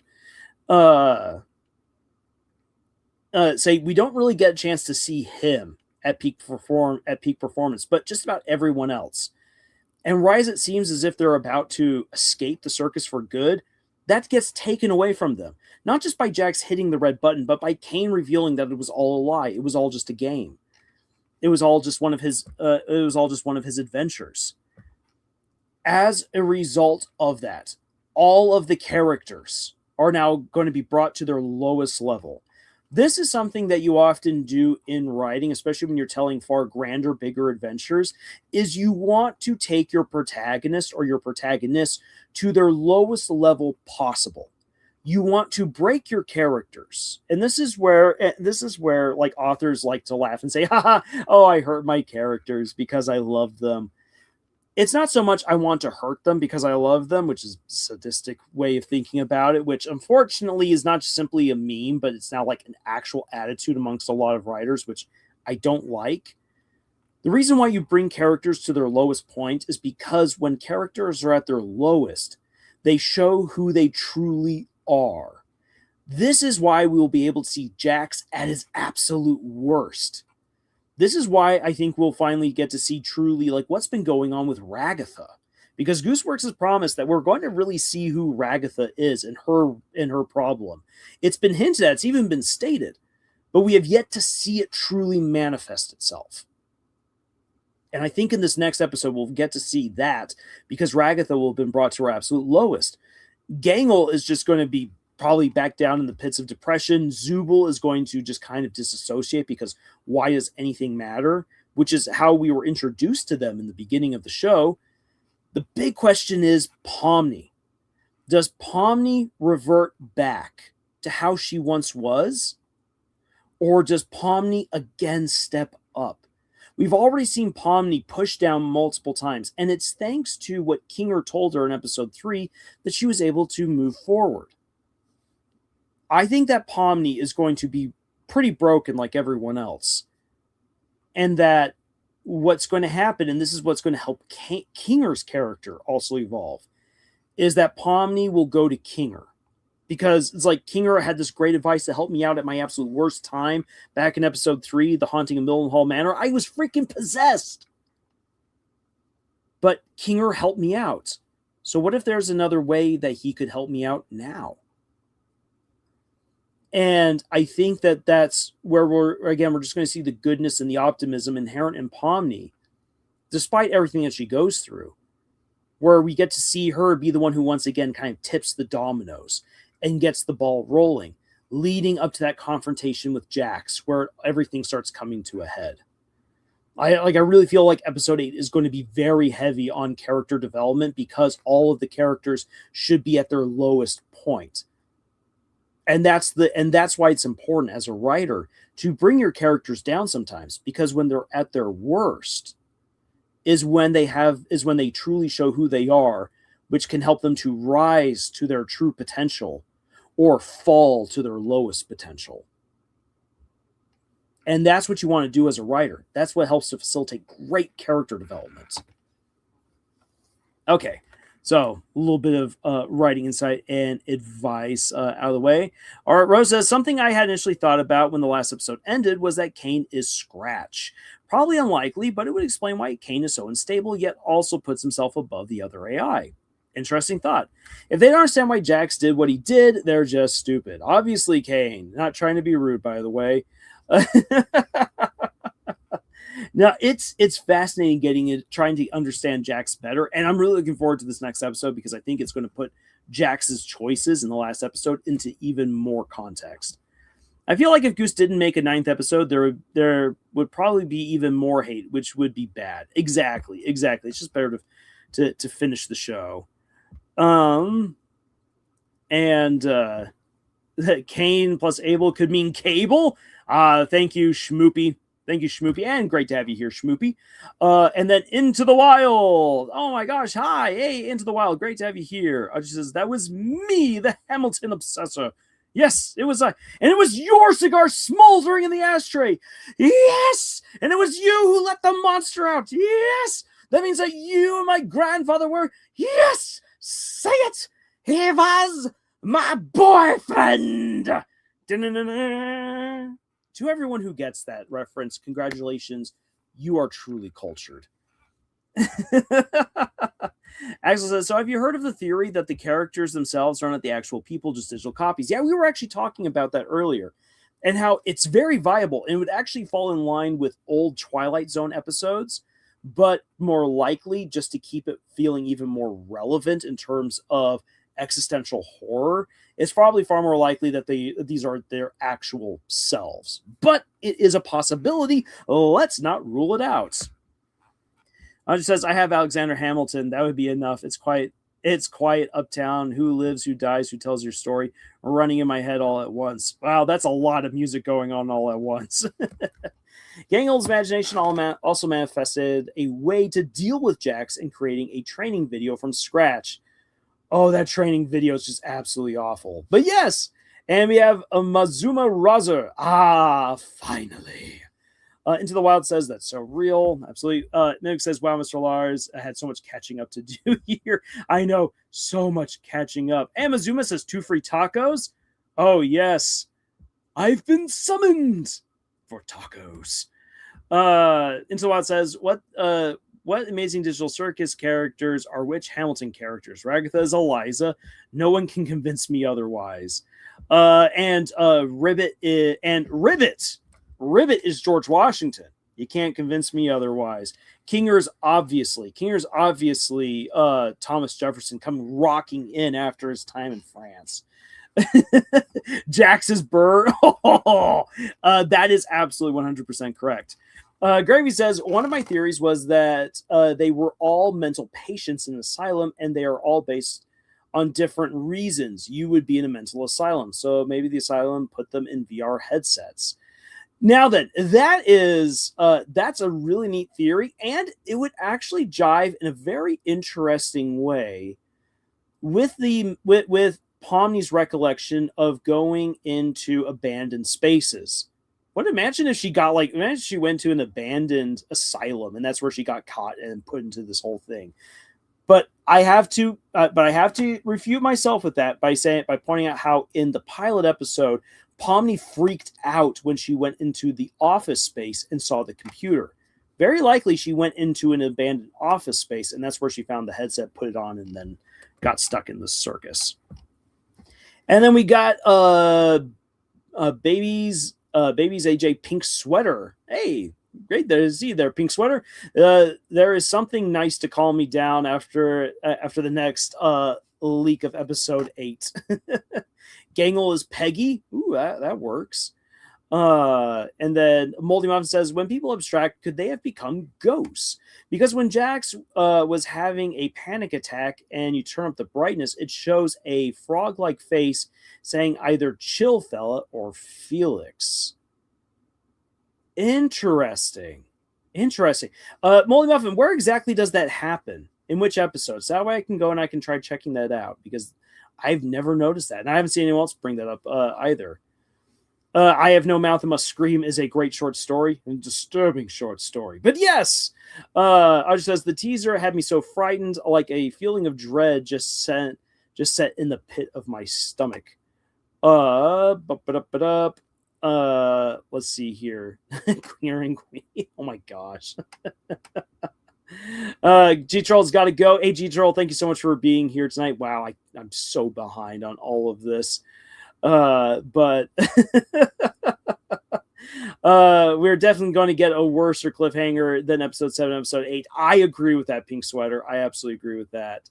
Imai says, Zaran Zamai is an anime where 3 kids who are turned into kappas have snatched Shiro Kodama butt balls from their zombie counterparts in a musical section in order to get a wish with a kappa. I'm Omega. That sounds like something right out of Don to Don, and I love it. Into the Wild. Oh, my mom's mad. You gotta go. Hey, Into the Wild, thank you for showing up, and best of luck with all that. Audrey says, if you've ever read The Heroes of Olympus, it's a similar cliffhanger at the end of Mark of Athena. I don't think I've... Let's see, Heroes of Olympus. That's with Percy Jackson, right? I've actually not read any of the Percy Jackson stuff. We'll have to try to get Camille on for one of these, so that way she can go on a Percy Jackson rant. Pink Sword says, has anyone seen the recent link, the recentest leak of the Amazing Digital Circus episode 8? I have not, and this is all new stuff to me, so hold on. All right, everyone, hold on to your butts. We are going to check this out, because I am suddenly now insane. I'm now insanely curious what the hey is going on here with episode 8 leak. And we're going to check this out. Our first look at the Amazing Digital Circus episode 8. New early scenes. Boy, saying this is all like one day ago. Hold on a sec here. Trying to see what it's showtime. We're so cooked. From like he snapped, the gummy go out of existence. Pause right when he snaps, his fingers go all red and blue, like when he was weirdly disassociating. Maybe so. Interesting. Okay. Interesting. All right. And the circus goes into complete darkness. Well, all right. So now I've had the chance to see that. That is most interesting. Also seeing. Oh, okay. Ironically, enough. Today I had a conversation at work about what fingers do people snap with. So seeing Caine snap his fingers and start doing crazy stuff, I just gotta ask, what fingers do you normally snap with? Do you snap with your middle finger? I just right now snapped with my middle finger. Or do you snap with your ring finger? I snap normally with my ring finger. I can snap with my middle finger, but I don't get quite the same sound out of it. So, but today I asked people wait a second, what fingers do you actually snap with? And everyone else at the table began snapping with their middle finger, and then I showed off I'm ring finger snap, and everyone's like, what the heck? In the comments, do you snap with your middle finger or do you snap with your ring finger? Meg says, I hurt my characters because I love them. Oof, that sounds like a toxic relationship with the sad breakup on the side waiting to happen. It does! Which is why, I'll just say this. Whenever it comes to me ever putting any of my characters through pain, I always have to say, why am I doing this? So for the Legend of the Ten Lords, why do I put Jessica through so much stuff? It's because in order for her to become the absolute girl boss that she is meant to be, she has to be broken down. On top of that, she's meant to be a kind of foil to her partner, Ben, because Ben is the far more optimistic person, even though it feels like he doesn't have any right to be. And so Jessica's the balance to that, being someone who's more pessimistic because of everything that she goes through. And so the two of them are able to complement each other by one being more positive, one being more pessimistic because of what they go through. And their experiences, as hard as they are, give them the chances to grow, to become strong, because their roles at the end of the series is to effectively kill gods. Which, fun fact, I have published my 4th book for The Legend of the Ten Lords. There's only 2 more books to go, and those 2 books, both of them have at least one draft already done. In fact, actually, I've been working on the 2nd draft for the last book, and I'm on the 4th draft for the 5th book. So I am hoping to next year have the 5th book ready for publishing, and then after that, publish the 6th book the next year, and then I'll be done with The Legend of the Ten Lords, and you will have a chance to read this amazing series of where imagination is magic. Anyways, moving on. I just remember that Caine was actually a bit scared when the sun threatened to kill him. Maybe he can die. Oh, he can absolutely die. I think he's more scared of the moon hitting on him, if we're going to be totally honest. TV Count says, I would rather believe in the one-word description of the episodes. Ooh. If episode 7 is what, then episode 8 is oh. But maybe the O might not be what it seems. Very interesting. CNA is not Caine, and it's blank. It's blank and asylum. So it's comfy and asylum. Welcome to the comfy asylum, where you may be insane, but you are going to be living in the lap of luxury. Not in this economy. TV account. It was after watching this crackpot theory video that made me think it. Hey, and we've got wait a second here. Is this Seal unit or Zayla unit? Because I'm seeing Zayla at first right here. Soul. But anyway, I'm gonna go with Zayla because I like that. So Zayla Unit 2000, great to have you here, Zayla Unit. I shouldn't be shocked if Gooseworks uses Ragatha as a proxy to call out the toxic fans for their behavior, because Ragatha catching a lot of hell from the fans no matter what she does. Poor Ragatha. Poor Ragatha. I really like her character, but yeah, no, she gets just way too much heckle and flack. T says, I'm going to check out the teaser. Yeah, I just had a chance to quickly check it on out. But again, the snapping. Meg says, what would make Pomni the peacemaker? Obama then, since we're just naming the digital circus after historical presidential candidates all of a sudden. You know what? Pomni Obama.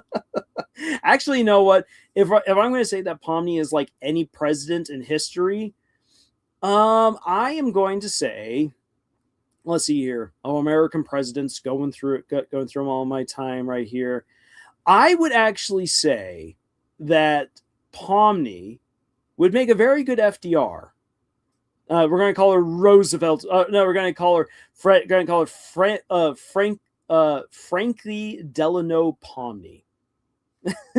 FDP. Zayla says, and honestly, Ragatha telling off Jax would be still cathartic. Oh, absolutely. That purple rabbit has it coming. just like the toxic fans. Oh yeah, there's something coming for Jax later on. Molly Mom says, OFC, I got you. The scene was 3140 in episode 6.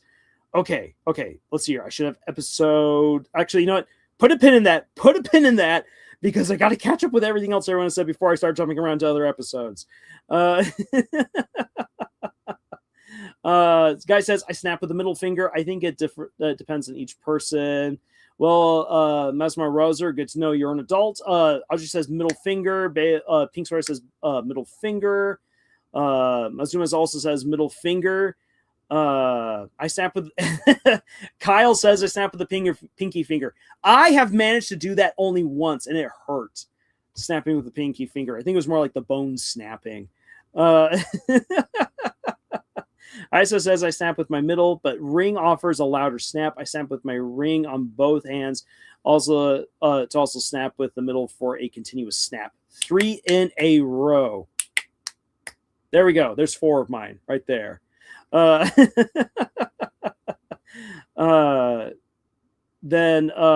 Mimic says, congrats, Mr. Lars. You made it to the end. Major props to you and your epic catching up skills. I know, I'm so close. Yeah, FDR for Pomni. Yeah. Franklin Delano Pomni. Okay. I think she gives off more Jimmy Carter. You know what? I just learned recently a funny story about Jimmy Carter while going for a walk. I was listening to a history podcast and found out that he got crashed into by a mud rabbit. So they're these swamp rabbits that are really big and they swim and they can, when they find like places in the swamp where they can jump, these rabbits can easily clear like 10, 12 feet. They are ridiculous for how big they are. And Jimmy Carter basically got assaulted by a swamp rabbit. And it just so there I am. I'm walking through the neighborhood, listening to this podcast. I just start busting a gut laughing. So it's like, what? Preston got attacked by a swamp rabbit? That is amazing. Yeah, and I know I did it. Huzzah. Okay, now that I've caught up, I feel better for jumping here into episode 6 and going to, what was that time step again? 3140. All right, here we go. Let's bring up. You literally jumped out of your seat twice when you saw some. That corn on the cob. Okay, so here we go. Slightest. End of story. You are my playthings, and I get joy out of making you suffer. Oh, Jax, I'm the one you who causes angsty boy. pain for fun. If I led you on. All right, Mazuma, keep it to yourself right there. We don't need that kind of stuff there in the chat. If we get more of that and I catch it, boop, I'm gonna boot. It was just to make this part hurt you more.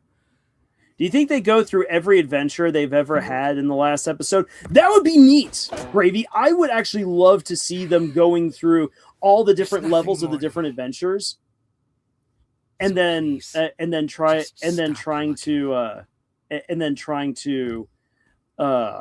let's see, having to positively interact with everything they've kind of gone through, and showing how that helps them to overcome, or how they've been able to overcome their different existential crises and problems. I'd really like that. Hey, I have something on Guy says exactly. With what great luck she has, don't you think she gives off the time to be attacked by a rabbit in a swamp? You know, I'm just gonna say this. If I were in a swamp and I got attacked by a giant swamp rabbit, I probably wouldn't mind too much. Unless it had rabies, then I would mind. But I'd be like, Bunny, come here.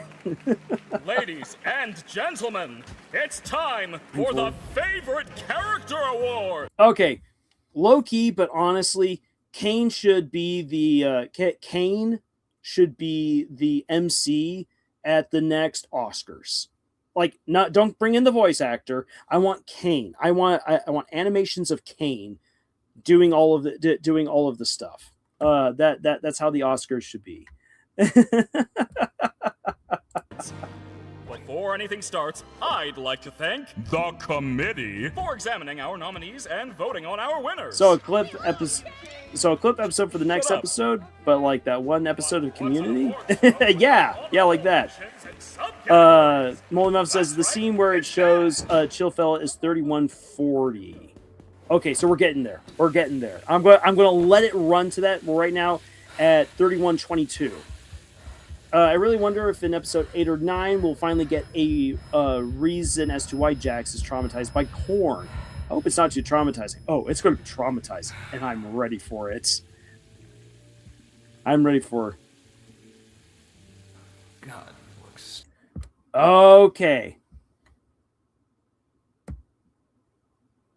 Interesting. So, I mean, there's definitely something there in the... in what looks like the graffiti. Yeah, so on the stall. Let's see here. That say turn the brightness up. I can't really turn the brightness up here on StreamYard because StreamYard absolutely limits what you're able to do. So hold on a second. I'm gonna keep it right there for a moment. And let's see here, in episode, I'm bringing it on over here to something else I've got. Let's see what I can do about brightness levels on my own computer. Oh man, asking the guy who's honestly not great with computers to do this is always funny. That's the funny thing. I'll say this.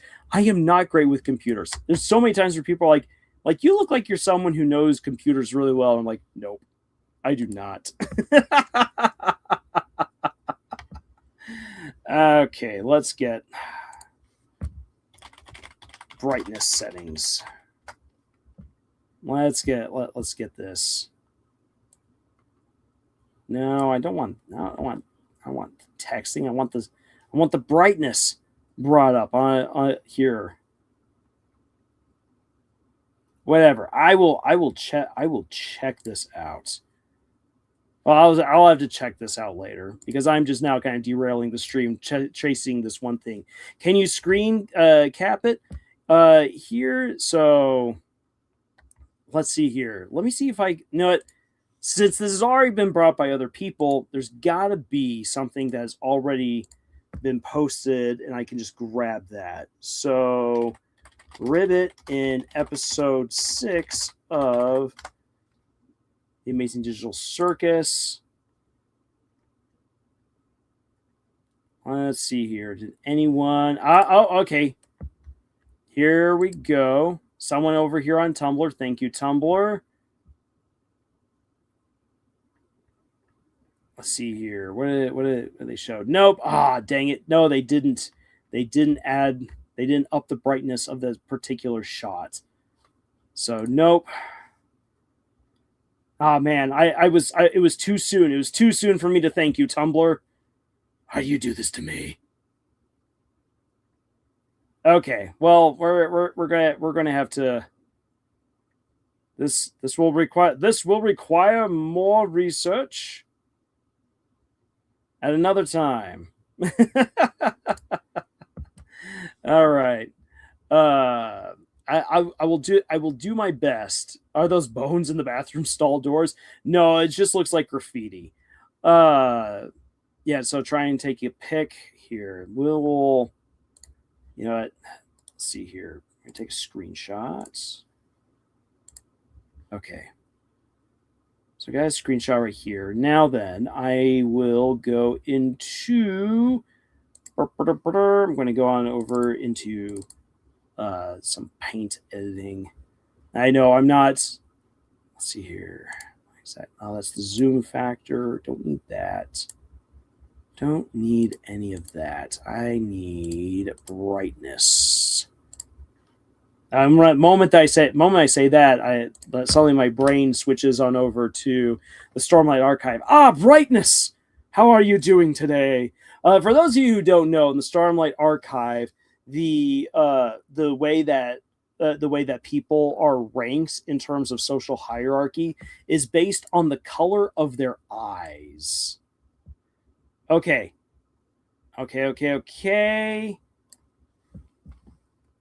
All right, so I have upped the brightness completely. Oh, wait. Brought down the contrast.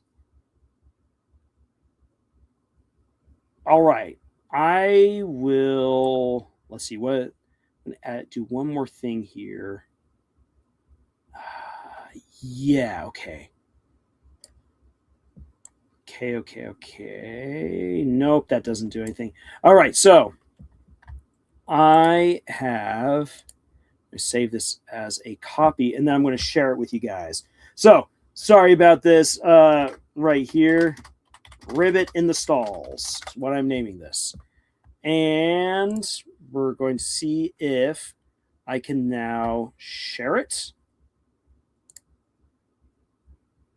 What are you naming of?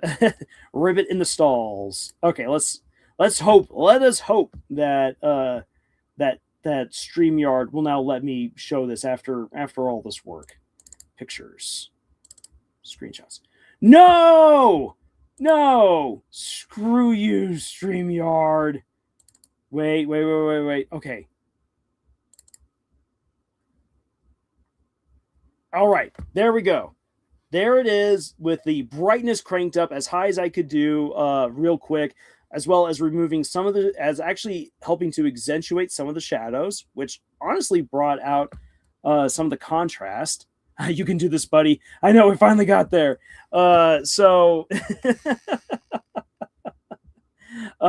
here we are. Now then, okay. If you hadn't said that there was a creepy face in there, I might not have immediately realized what's going on, but I can see it. I can see the froggy face, which is on the left side of the image, but it'd be right over it's right over Jax's right shoulder. Yeah, so the top left corner, we've got Ribbit, or what really looks like Ribbit, but I can't see. I'll be honest, I don't see. Wait. Oh, you're right. Wait a second. Okay, I'm jumping back on over to the other image, and I am going to see if I can. I'm going to see if I can zoom in on this and just get a good zoom effect. No, come on. I do not like what you are trying to do here. Yes, let me get back to my image, please. Thank you. Okay. We're going to zoom in. No. Okay. Oh, but then it gets... Okay. Holy cow, you're right. It does say... Oh, actually, no, it doesn't say chill Felix. It says chill fella. So you get the CHILL, and then where it looks like Felix, it's FELL, and then an A that's been slightly scrubbed out. So there you have it. It's chill fella. So we didn't get the name, which would fall in line with how no one really remembers their names here. So it kind of makes sense that we wouldn't get the Felix. So no easy way to immediately get Jax on out by saying, here's your name. But we get chill fella. Okay. Yeah, peak image of Jax. Absolutely. Looking like he's about to hurl into the water. Oh, he looks handsome as always. Don't think me weird for this. No, he's got the tail. It's very manly. And then hey, 57 original. Great to have you here. There's also handprints over both shoulders. Yes, as if. Oh man, it's so weird. So it could be Ribbit's spirit, as Moldy Muffin suggests. It's just it's so weird here because you're like, okay, then is this like Ribbit reaching out from beyond to like try to help Jax out? or is this something way more sinister? I don't really know. Oh, but man, now that I see that, why hasn't this been talked about more? Or maybe I'm just not in the right circles of the Amazing Digital Circus drama to really have heard about this just yet. Holy cow. This is a find. Thank you. Thank you for showing that. Thank you for making me go down this rabbit hole. It says, are you sure it's not Felix? Yes. Let me see if I can. Hold on a second. So let me see if I can get this just saved. Let's see if I can save my. Let's see. I have to crop it. Let's see here. Nope. I want the zoom in on that. Why is it doing this? Okay. Let's see here. Let me get the cropping tool. Come on, tools. Give it to me.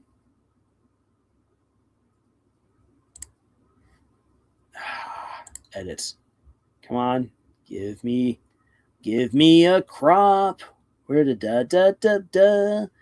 It doesn't work when you try to use crop. Okay. There we go. I'm going to try to get an even closer. Yep. Okay. It's going to be a little bit pixelated here. It's going to be a little bit pixelated, but let me first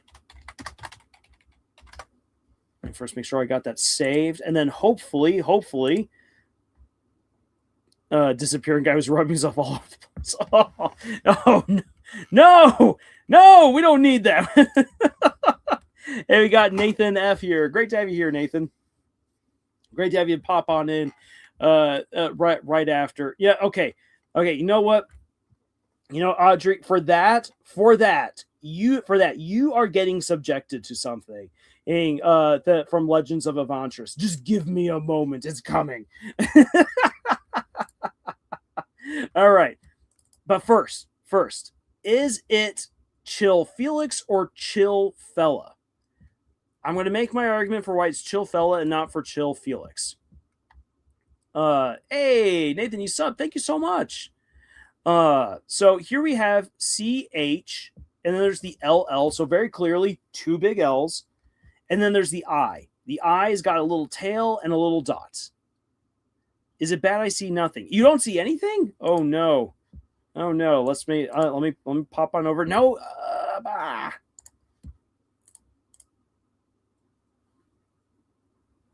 Wait a second.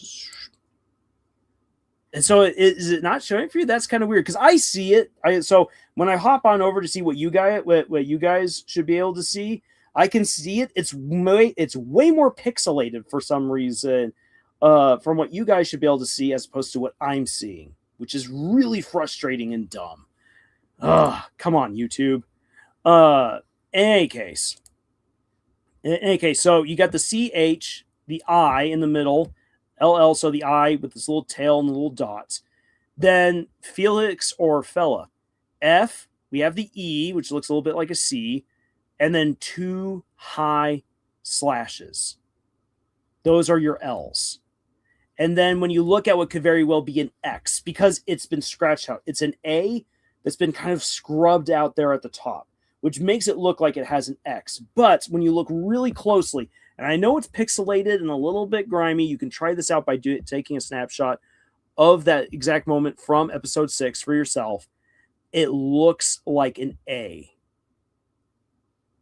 So, yeah. Kyle says, I see the image and I can see the two L's.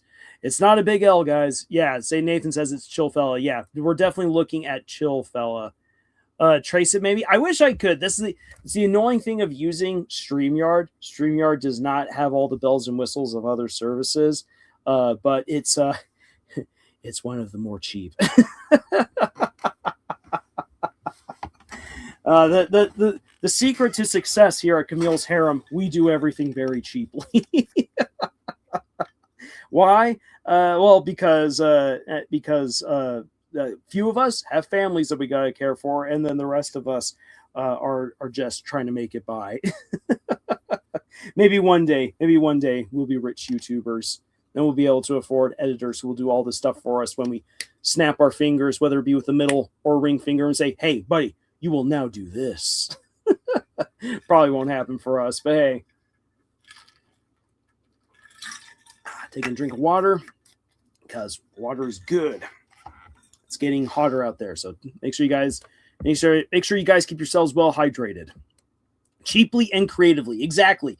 How can you be creative while still on the cheap? That's what Camille's Harem. That's part of what Camille's Harem excels at. Do you know that episode 8 comes out on Frog Day? I just saw that confirmed yesterday, and I was like, thank you, Gooseworks. Thank you. Which is, again, one of the reasons why I feel like Ribbit is going to play a big role in this next episode. Not in flashback form. I really don't think we're really going to get much in the way of flashbacks, but I think that it's going to be that Ribbit somehow gets manifested. I'm going to go drink water. I haven't done that in a while. Yes. That's kind of how I was feeling for a moment. It is indeed the year of the horse, but it'll be the day of the frog.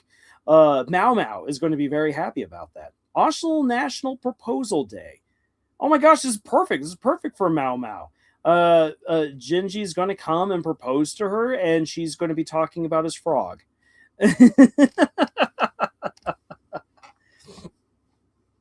Well, thank you, Guy, for asking how are we not more popular. The answer is the algorithm. Maybe at one point. Have you seen episode 7? Yes, I actually did. I had the opportunity to do a review for episode 7. I think if there's anything I would actually go back and do in life, I'll be honest. There's many things in life where honestly going back in time and trying to do something different would put me on a trajectory where I wouldn't be where I am now. And honestly, I'm happy where I am now. I'm okay with it. I'm okay with the choices I made and the growth I've gotten to enjoy. But if there's one thing I could do differently, back when Camille's Harem first got started back in 2015, I would have pushed for us to do more on YouTube. We first focused more on podcasts, which didn't really go anywhere. And so by the time that we started trying to build up a presence on YouTube, by that time, things just got so saturated. And so we just got buried by the algorithm. It's the way it goes. Didn't Gooseworks confirm the Frog Day thing was a coincidence? Maybe. We will find out once the episode airs, which is only like 2 weeks, just over 2 weeks.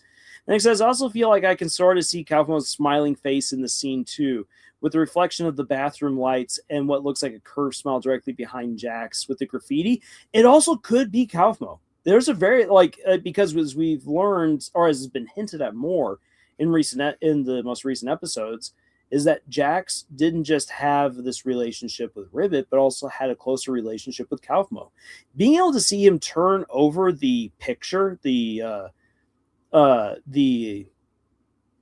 Polaroid picture of him, Ribbit, and Kaufman, really goes to show that at one point Jax was maybe not necessarily happy in the digital circus, but he at least felt included.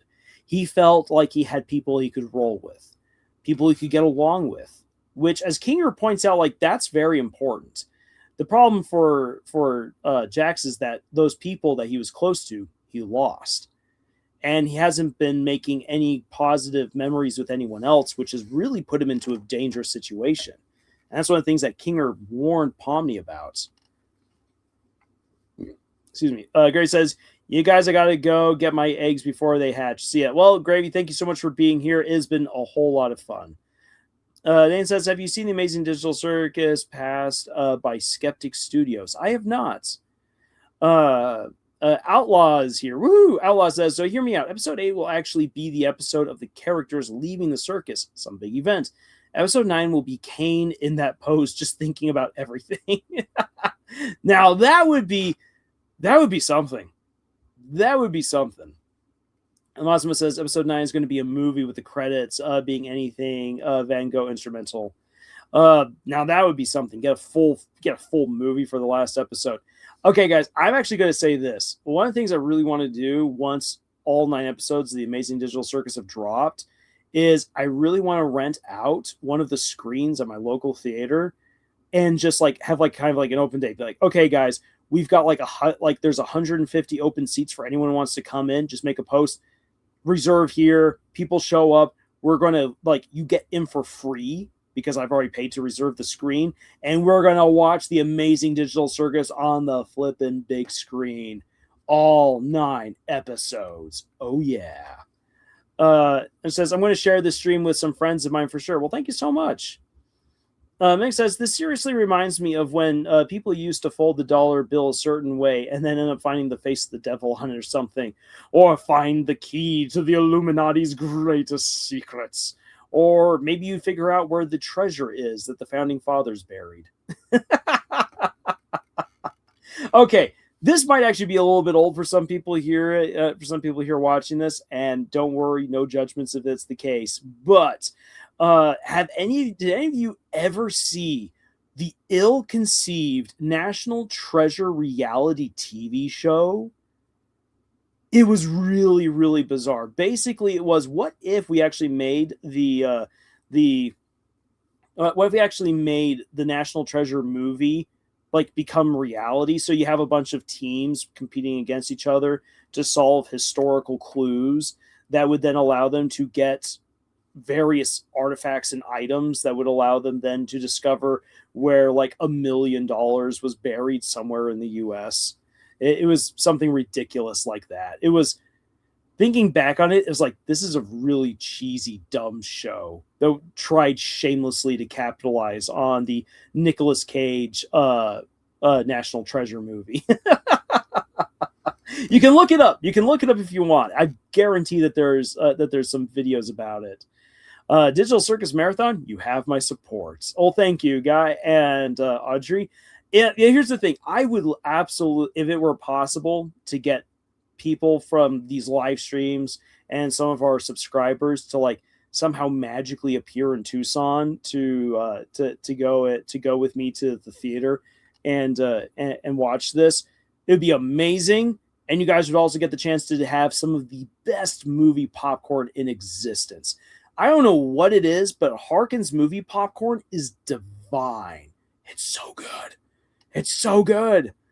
Have you seen the most recent Glitch short and community tab?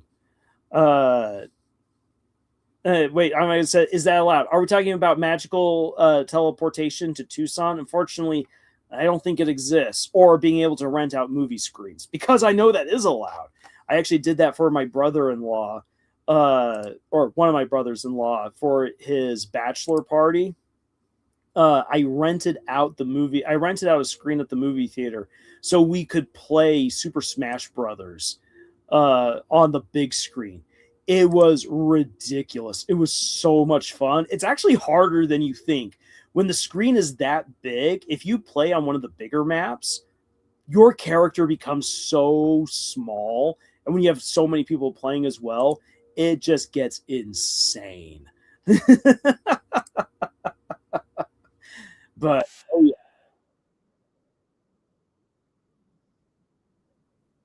Yeah. That was the,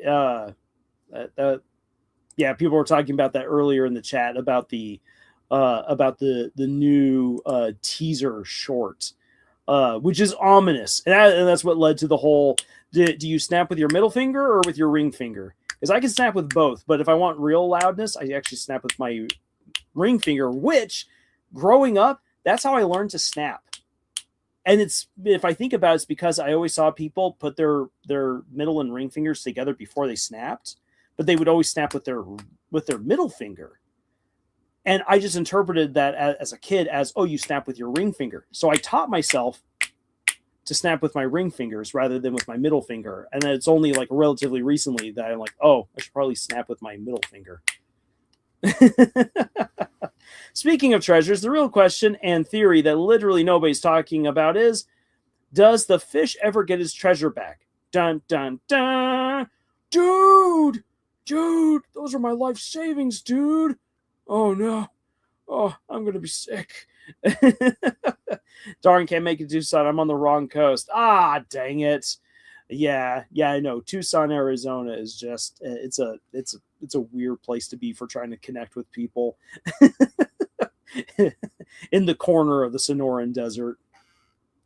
And fun fact, that's not even where most of the harem is. The harem is scattered all across the country, with most of our members actually living in Utah.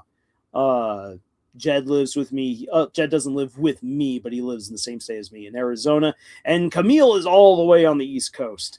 Is allowed renting out movie screens. Yeah, depending on the chain that on the cinema chain that is in your local area, you might have the opportunity to rent out screens. Harkins, which is one of the regional chains here in the Southwest, they have a promotional to try to pull in more people where you can drop it. You have to basically you have to pay up front at least $300 for the screen, and then you get to have whatever movie or video game night you wish to have for whatever time you've contracted. If you actually go, if you go for more, I think it is, once you start going beyond 3 hours, you have to pay an extra $100 per hour to keep that screen. So for the Amazing Digital Circus, I'd probably have to drop like $400 in order to get the screen for the entire show, but could totally be worth it. Time to start saving my pennies. A harem that stretches distance. I know. It's our devotion to Camille that matters. Also, what do you expect? That's Tumblr for you. You definitely spoke way too soon, but hey. Ezra says, I sort of want the fish to come back. Maybe like Starfish from Charlie and the Unicorn, if you saw that. Charlie the Unicorn. Oh, wow. That's going back in the day. Going to Candy Mountain, Charlie. Oh, he took my kidneys. Kyle says, I used to live in Tucson. Let me know if you need any good food recs.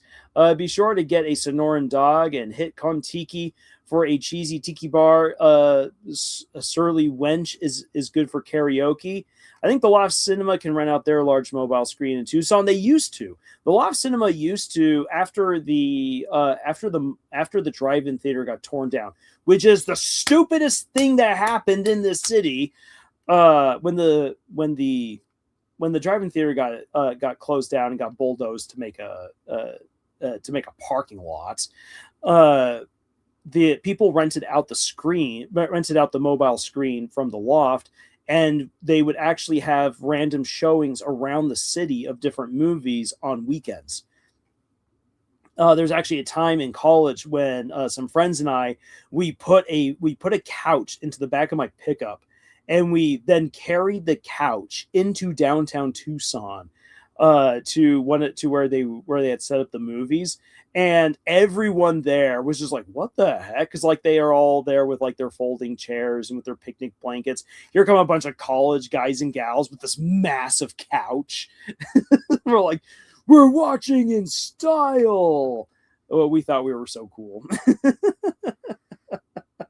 Back in the day, indeed, I watched Charlie the Unicorn 3 years ago. Oh yeah, that in terms of the internet, that's ancient. Also, if anyone ever makes it down to Tucson, you gotta try EG's. Like it's an absolute Tucson thing. It's never going to leave Tucson, but they've got amazing ices. So good. Icy, slushy stuff. It's EG's. It's just good. I now present to you the double-decker couch. Okay, also in college, I knew guys who made a double-decker couch. In the same room where they had that, they had set up their own home theater. It was epic.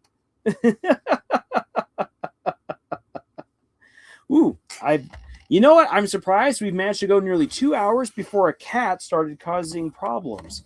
So, let's see which kitty is it who's at the door? It's Daisy. Are you going to come in, Daisy? At least Daisy's not like the fat cat Honey who scratches up my carpet whenever she wants to come into the office while streaming. Yes, EG's. EG's is so good. EG's is a must for anyone who visits Tucson. Wow, that sounds dangerous. Yeah, double-decker couch is definitely a dangerous thing. Guy says Arizona is quite a distance, unfortunately, a state away, actually. Which, for anyone who does not live in the U.S. is big. Our states are big. When we say that we're going to cross a state, like crossing with weirdness. So the state of Arizona is roughly the same size as Germany, maybe a little bit smaller. It takes almost 12 hours to cross Germany from one of its most southern points all the way up to the north. It takes about nearly 12 hours, and that's with an Autobahn. But if you're in the great state of Arizona, it takes only about 6 hours to cross from the south all the way up to the north. Crazy. Chat song time? Oh yeah. Say with Daisy. Say I tried singing Daisy Bell last time, but my voice was kind of giving out. Let's see if I can do it any better this time around. Daisy. Actually, I'm not even going to try to sing tenor. I'm a bass. Daisy, Daisy. Give me your answer, do. I'm half crazy, all for the love of you. It won't be a stylish marriage. I can't afford a carriage, but you will look sweet upon the seat of a bicycle built for two. There we go. There's a slightly better rendition of Daisy Bell than last week. And then Daisy left like a cat, like the cat that she is. She's like, I just wanted to make sure that you were here. Now let me out. USA is a country, but America is a whole continent. Yeah, and crossing the entirety of the American continent. One of these days, that is a dream of mine. One of these days, I want to do a trip all the way from Tucson up to Anchorage. And it will be amazing. It will also be very expensive and very long. And there's the fact that Arizona's not even the biggest state. Oh, yeah, no, Arizona's not one of the bigger states. We are not. Bicycle built for two. Yes. If any of you have ever rode a tandem before, that's something. Well, thank you. Such a good singing voice. Well, thank you. Nick says, by the way, not only does episode 8 release on Frog Day, it also releases the same week that Hannah Montana officially turns 20 years old. Wow. Holy cow. There's a little blast from the past. You know what? Weirdly enough, I was actually thinking about Hannah Montana not too long ago, but more actually in reference to the amount of money that goes into making shows.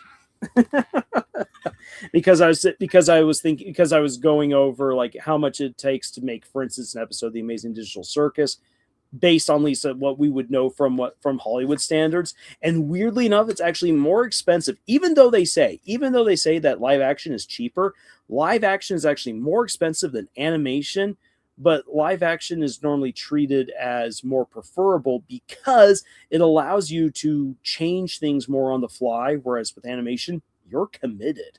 You can't just simply change something from one day to the next. It's far harder for intrusive producers and directors to do their weird shenaniganery with animation than it is with live action. That's one of the reasons why they promote live action over animation, because it's easier to interfere with. So yeah. And Ezra, thank you so much that you are enjoying the stream. I'm glad that you are. I says hello from Alaska. Yeah, the state that can swallow up half of the continental U.S.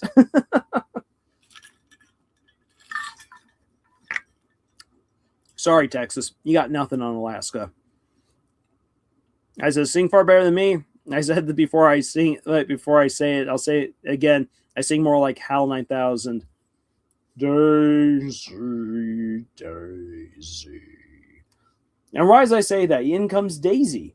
Daisy! Are you chasing a cricket or something? The trailer for episode 8 might be this Friday, given the short today and the recent teaser post. So, Fire Fun Time, based on what Glitch has done in the past, I would not be surprised if we don't get the trailer tomorrow, but very likely next Friday. It seems to be one of the things that they do is like they draw, like they don't want to have the hype train go on for too long. Like once the hype begins, they want it to be fast and powerful before they drop the whatever episode for whatever show they're doing.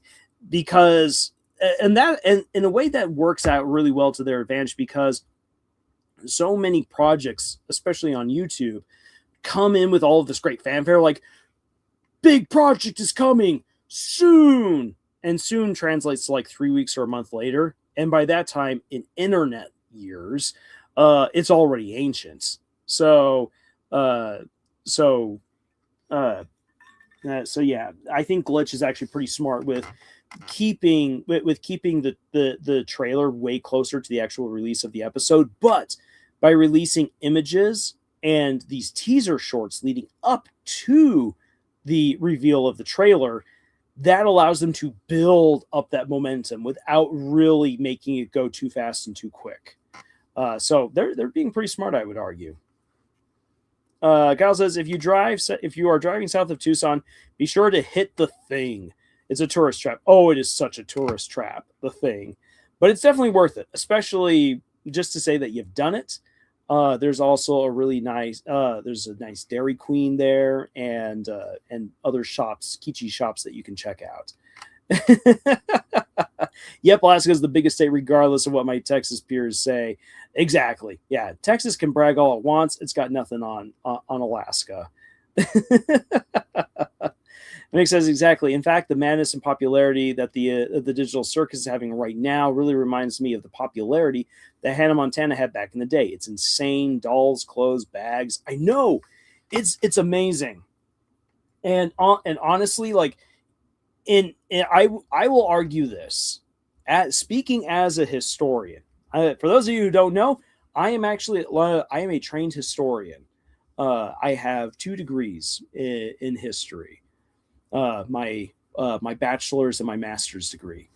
So speaking as a historian, I will say this, that the Amazing Digital Circus has all the makings of a show that will be remembered by people who go back to try to understand how entertainment and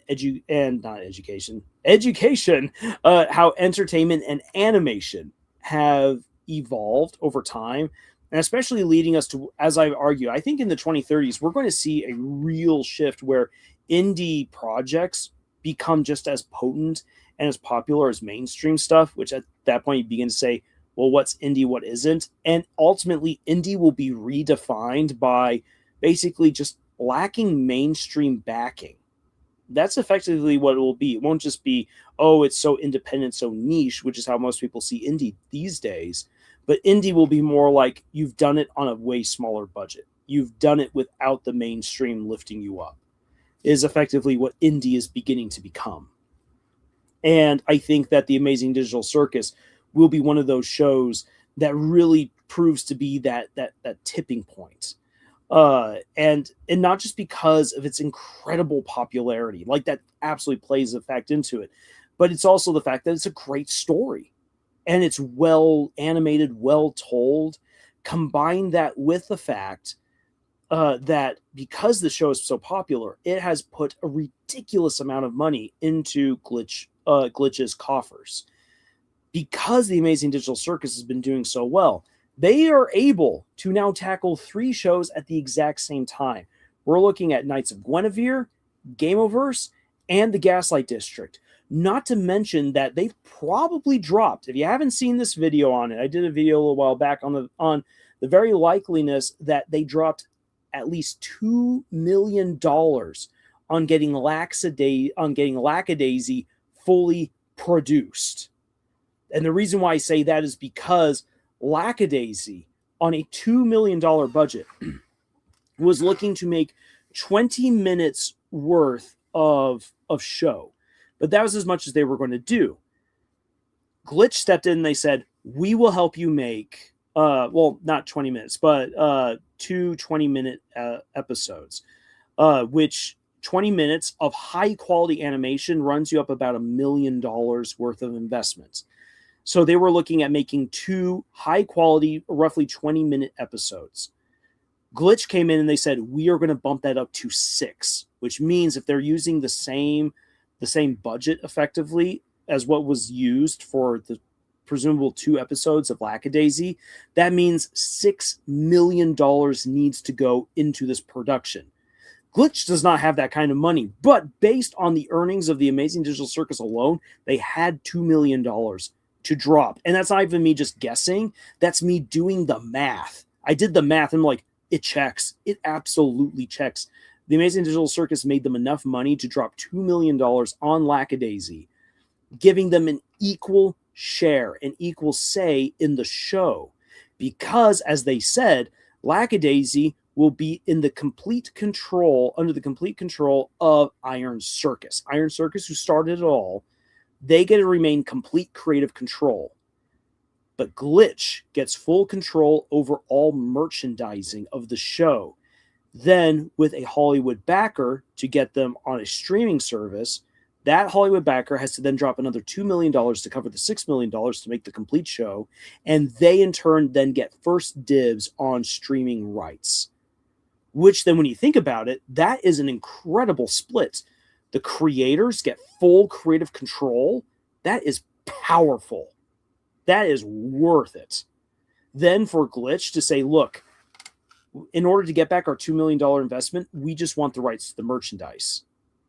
Which the merchandise is critical to the formula to make Glitch work. All of their episodes are funded in part 80%, are funded 80% in part by merchandise sales. So that's a lot of money that they're looking at getting. They can easily recoup that from Lackadaisy and from their other shows as well, especially Amazing Digital Circus. So they're running high on that. It's a good business model for them. And then for someone else to get the full streaming rights to a popular show like Lackadaisy, $2 million to then have other people worry about the show, but you get first dibs on it. That's a steal. So we'll have to see how the rest of that all pans out. But like, that's an incredible deal that Glitch was able to make happen and give Tracy Butler her chance to tell the entire story in animated form the way she wants to. All because the Amazing Digital Circus has done so well. So because of the popularity and success of the Amazing Digital Circus, that doesn't just mean that the Amazing Digital Circus does so well, but this means now that 4 other shows get to be. And that's remarkable. That's incredible because that's 4 different shows that all have the chance to speak to potentially millions of other people in special ways and inspire and encourage and entertain millions of people. And all for a very small investment. Like, this is incredible. This is redefining the entertainment industry. So that's something that I'm pretty certain of. I feel like indie is also with the actual show as the main goal, not profits. Yeah, I mean, profit is necessary for the show to go on, but it's true. The main point is to tell great stories. And so long as that is put first and foremost, indie will always beat the mainstream. So I want to watch all of Glitch's shows when I have the time. Oh man, Audrey, you and I both, man, finding the time. I keep telling I'm Omega I'm going to finish No Evil. I am making my way slowly but surely through No Evil, doing a rewatch of the first episodes after been a while. I'm trying. It's so busy doing the YouTube stuff, working, and also working on my own books, and then spending time with family and friends. Man, it's just amazing. The day just vanishes. But I know I missed a couple of things here. Kyle says, I've already seen digital circus merch in thrift stores. That shows its popularity in an odd way. Oh, absolutely. Yeah, no, and I have found their merch in other stores as well. I'm like, really? I would not have expected this. This show has an incredible influence, which is rare for an indie show like Ruby, for example. Yeah, Ruby had such Ruby. Oh, my poor Ruby. Ruby was such a great show. Such a great show. Miles and Carrie, you biffed it so bad. So bad. If you actually go back to the earlier videos on this channel, some of our best videos back in the day were actually Ruby-related videos. For a time, what the best video on this channel was my theory video on how Pyrrha would be brought back from the dead. And weirdly enough, each successive season has gotten even closer to that being a possibility. But because Miles and Carrie just dinked about so much, doing dumb stuff from season to season, they really brought down the quality of the story. They also did not treat the fans right. And that is why Ruby may never get finished. And I actually have a video that I want to do one of these days, not solely on the state of Ruby, but actually looking at a bunch of different projects that look like they should have or could have fallen apart, but then came back. And the question is, was that the right thing? In some cases, yes. In some cases, no. And that'll be an interesting video to one day work on. It's cooking, but I'm not going to say when I might ever get that done. But it's an idea I really want to address. Yes, Lackadaisy, the story about cats on laxatives. Nick says, yep, we will indeed be nostalgic for shows like Digital Circus, Murder Drones, Lackadaisy, etc. Heck, I'm already nostalgic for the Candyland episode. I really missed that episode, and the Haunted House, too. All those were fun episodes. And yeah, Murder Drones. Murder Drones is so good. It's so good. I know that the last episode was a letdown because it dropped a lot of plot threads that it shouldn't have, but still, Murder Drones is such a great show. It says, I tried watching Meta Runner, but there's just so many episodes. Glitch says Glitch is very intelligent when it comes to marketing and profiting off its merchandise, and the fact they're using their wealth to encourage other potential showrunners is incredible. And yeah, that's the way it should be. And I mean, yep, exactly, Mr. Lars, we're officially in a cultural reset right now. We actually are going through it. It's just not the cultural reset that a lot of pundits on YouTube are focusing on. And in all honesty, for all the people that are thinking to swing a certain way for brownie points, as I always say, until you can convert those brownie points into actual brownies, it is not worth it to fight for brownie points. Fire Fun says, something I just noticed but not sure is intentional is the colors of Spudsies, like a lot of white red, like Gangle. No, I think that's actually pretty intentional, and to make you hungry. Though the combination of red and gold is supposed to be the thing that subconsciously makes you hungry. And I totally thought that Lars was about to say, Miles and Carrie, you. Oh, yeah. Audrey says, I'm going to go now, but this was good. Hey, Audrey, thank you so much for being here. It was a whole lot of fun. It was great having you on. Guy says, Miles and Carrie never struck me as competent writers, honestly. You know, I agree. So, I know that this is going to be a little bit of, this is honestly speculation and kind of a darker speculation. But I think that Miles and Carrie absolutely overinflated their roles in the first seasons of Ruby. They said that they helped Monty on to make sense of everything, and that it was really Monty just had a bunch of ideas that he was throwing at the wall like spaghetti. I think that Miles and Carrie said that in order to placate fans, that they were good, that they would be good custodians, or I should say good stewards. That's the proper word, not custodians. They should be custodians. But ultimately, I think that Miles and Carrie overinflated their role in the first three to four seasons of Ruby, so that way people would think that they would be great stewards of the show. Because The thing is that once you get beyond season 4 of RWBY, the humor drops. The strength of the writing goes down. The pacing is all over the place, and the battles suck. The dialogue becomes atrocious. That's also when the shipping started getting really weird, and not even from the fans, but from within the show itself. It was really weird. Miles and Carrie are not great writers. They're not. And they've proven that over now 5 seasons of RWBY. They're not good writers, at least not for RWBY.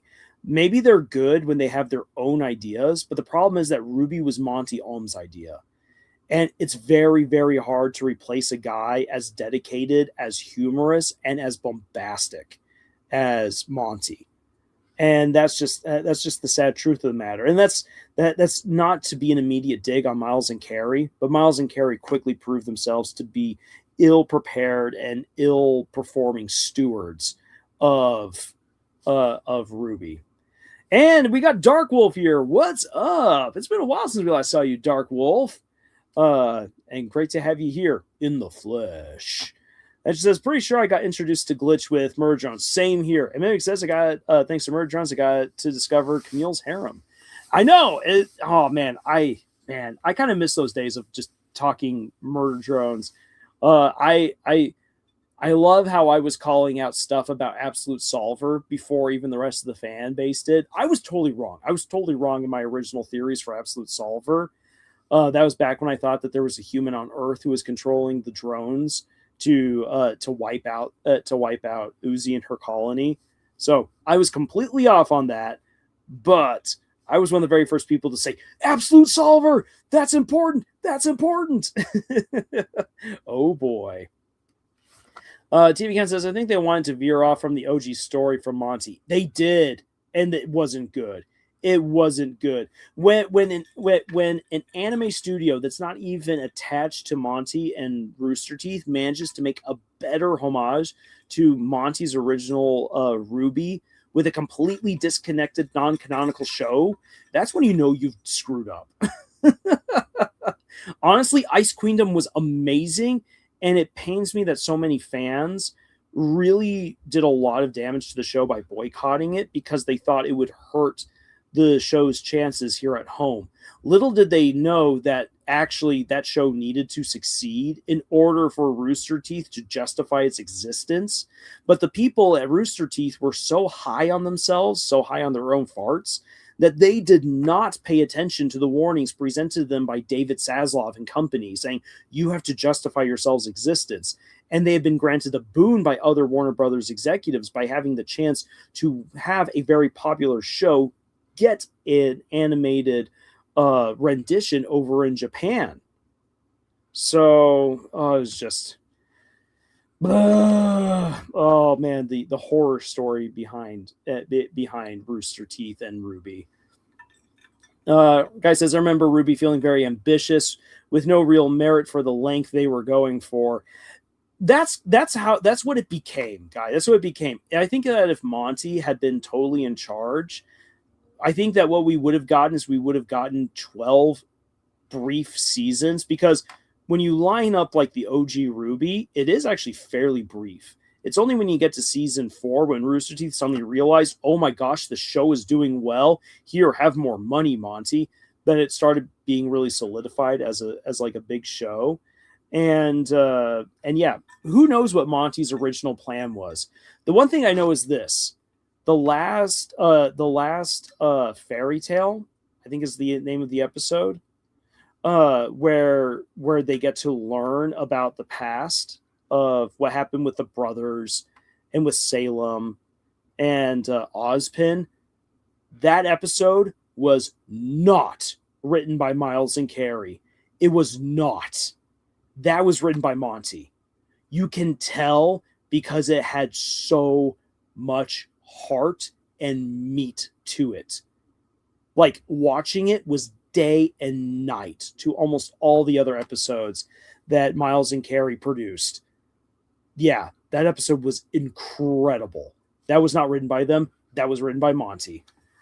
Absolute Solver. Now that name takes me way back. Welcome to the Wayback Machine. T account says, but when Saine's letter came out, the executives did damage control. Saine's letter? Saine's letter. I don't. And now tried to write as close as they could, but they're not Monty. I don't know much about the letter thing, but yeah, no. Miles and Carrie are no Monty. And one of the best ways that it shows is also in their inability to write good fights. It's one of the reasons why I did a whole video on how the Battle of Atlas was just dumb. It was such wasted potential.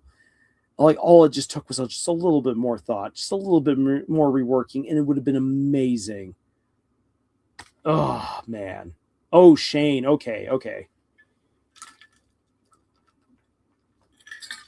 I still don't remember that incident with Shane's letter, but I'll take your word for that. Alrighty. If you and then Bono Cheese is here. If you take the first letter of every Digital Circus episode, it spells out PCTFUB. Doesn't help, but it sure is something. Yeah, if I had a nickel for every time that someone figured out a new thing. Oh yeah, how exactly does that quote go? How exactly does that quote go? Dang it. I can't remember how it gets set up by Dr. Doofenshmirtz. He's like, if I had a nickel for every time, he's like, I'd have only 2 nickels, which isn't much, but it's weird that it's happened more than once. I can't do a good impression right now because my voice is beginning to go. Yes, rest in peace, Montiom. Montiom was great. Let's see here. You know what? Because I can feel my voice beginning to go. And again, one of the reasons why we're doing this today rather than tomorrow is because I got to get myself prepped and ready to go for the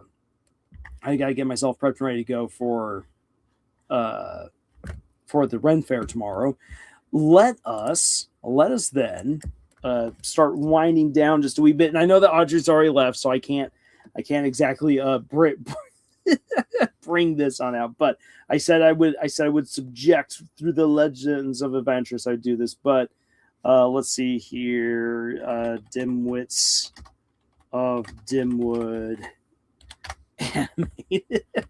I don't know how many of you have seen the Dimwits of Dimwood. It is an absolutely hilarious pseudo D&D campaign that is just I live for it. It's done by the guys from Legends of Adventurous.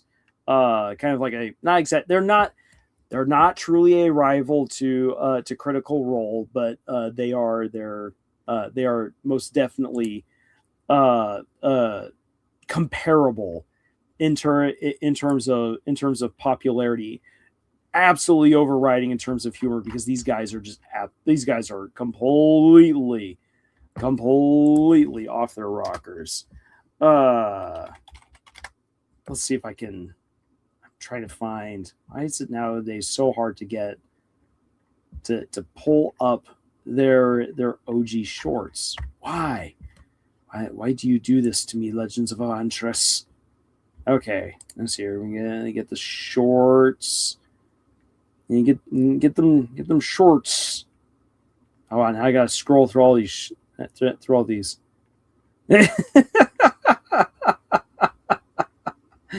Okay. Well, you know what? We'll at least share this one. Give me a moment here for just a moment. Give them a moment, for pity's sake. By nightfall, these hills will be swarming with orcs. You know, that's another thing I haven't said. No one commented on which movie I had quoted earlier. It makes me really sad.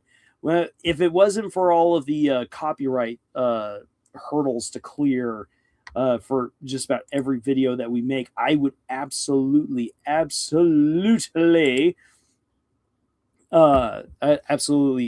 you guys more movies in these streams and whatnot. Man, Phineas and Ferb takes me way back. That was a while ago. I know. If I had nickel for every time I blank, I'd have 2 nickels, which isn't a lot, but it's weird that's happened twice. Ooh, also, Also, fun little fact. My Cruzy video, for those of you who are Deltarune fans and part of the shipping conflict over there, my Cruzy video is now the most popular Deltarune related video on our channel, which is wild. Have you heard of the Adventure Zone? I have. I think I listened to nearly every episode of the first campaign from the Adventure Zone. I got introduced to that when I was in grad school. Man, that was crazy. The Adventure Zone, so much fun. Oh man, why is this only taking forever to 1 million views, right? No, we're still more than 900 million short, but it's got now over 39,000 views, which for this channel is a pretty big deal. It's in the top 10, and it also I also find it kind of interesting how that particular video has just continued to roll on just so steadily, which means either there's just a handful of Cruzy shippers who just keep on coming to that video again and again and again, or more and more people keep getting introduced to it. Say we actually do have one video that will eventually breach 1 million views, and that's the video that I did about Miss Heed from the show Villainous. And I know why that one's going to get 1 million views, because it's Miss Heed, and the people of the internet are thirsty for a cartoon bad girl. Oh, the Cruzy video? Was it the Cruzy video that introduced you to the channel, Ro? Or was it another one? But hey, that's not just a theory, but a circus theory. Thanks for watching. Absolutely. Alrighty. Let's see here. Oh man, I really wanted that short, man. Oh well, we'll say, we'll save it. We'll then save it for another time. Quasimodo predicted this. Quasimodo predicted that we would have these kinds of problems. So it was the Cruzy video that introduced you. Yes, Cruzy. Ride hard or die hard with that particular ship. All right. Well, we've been going on here for just a little over 2.5 hours, and like I said, I can kind of feel my voice going just ever so slightly. And I do have other things I still got to do to get ready for tomorrow. So I think I'm going to have to then call it here. Yes, love Villainous. More people need to watch Villainous. Villainous is amazing. If you haven't seen it, check it out. Oh, it's so good.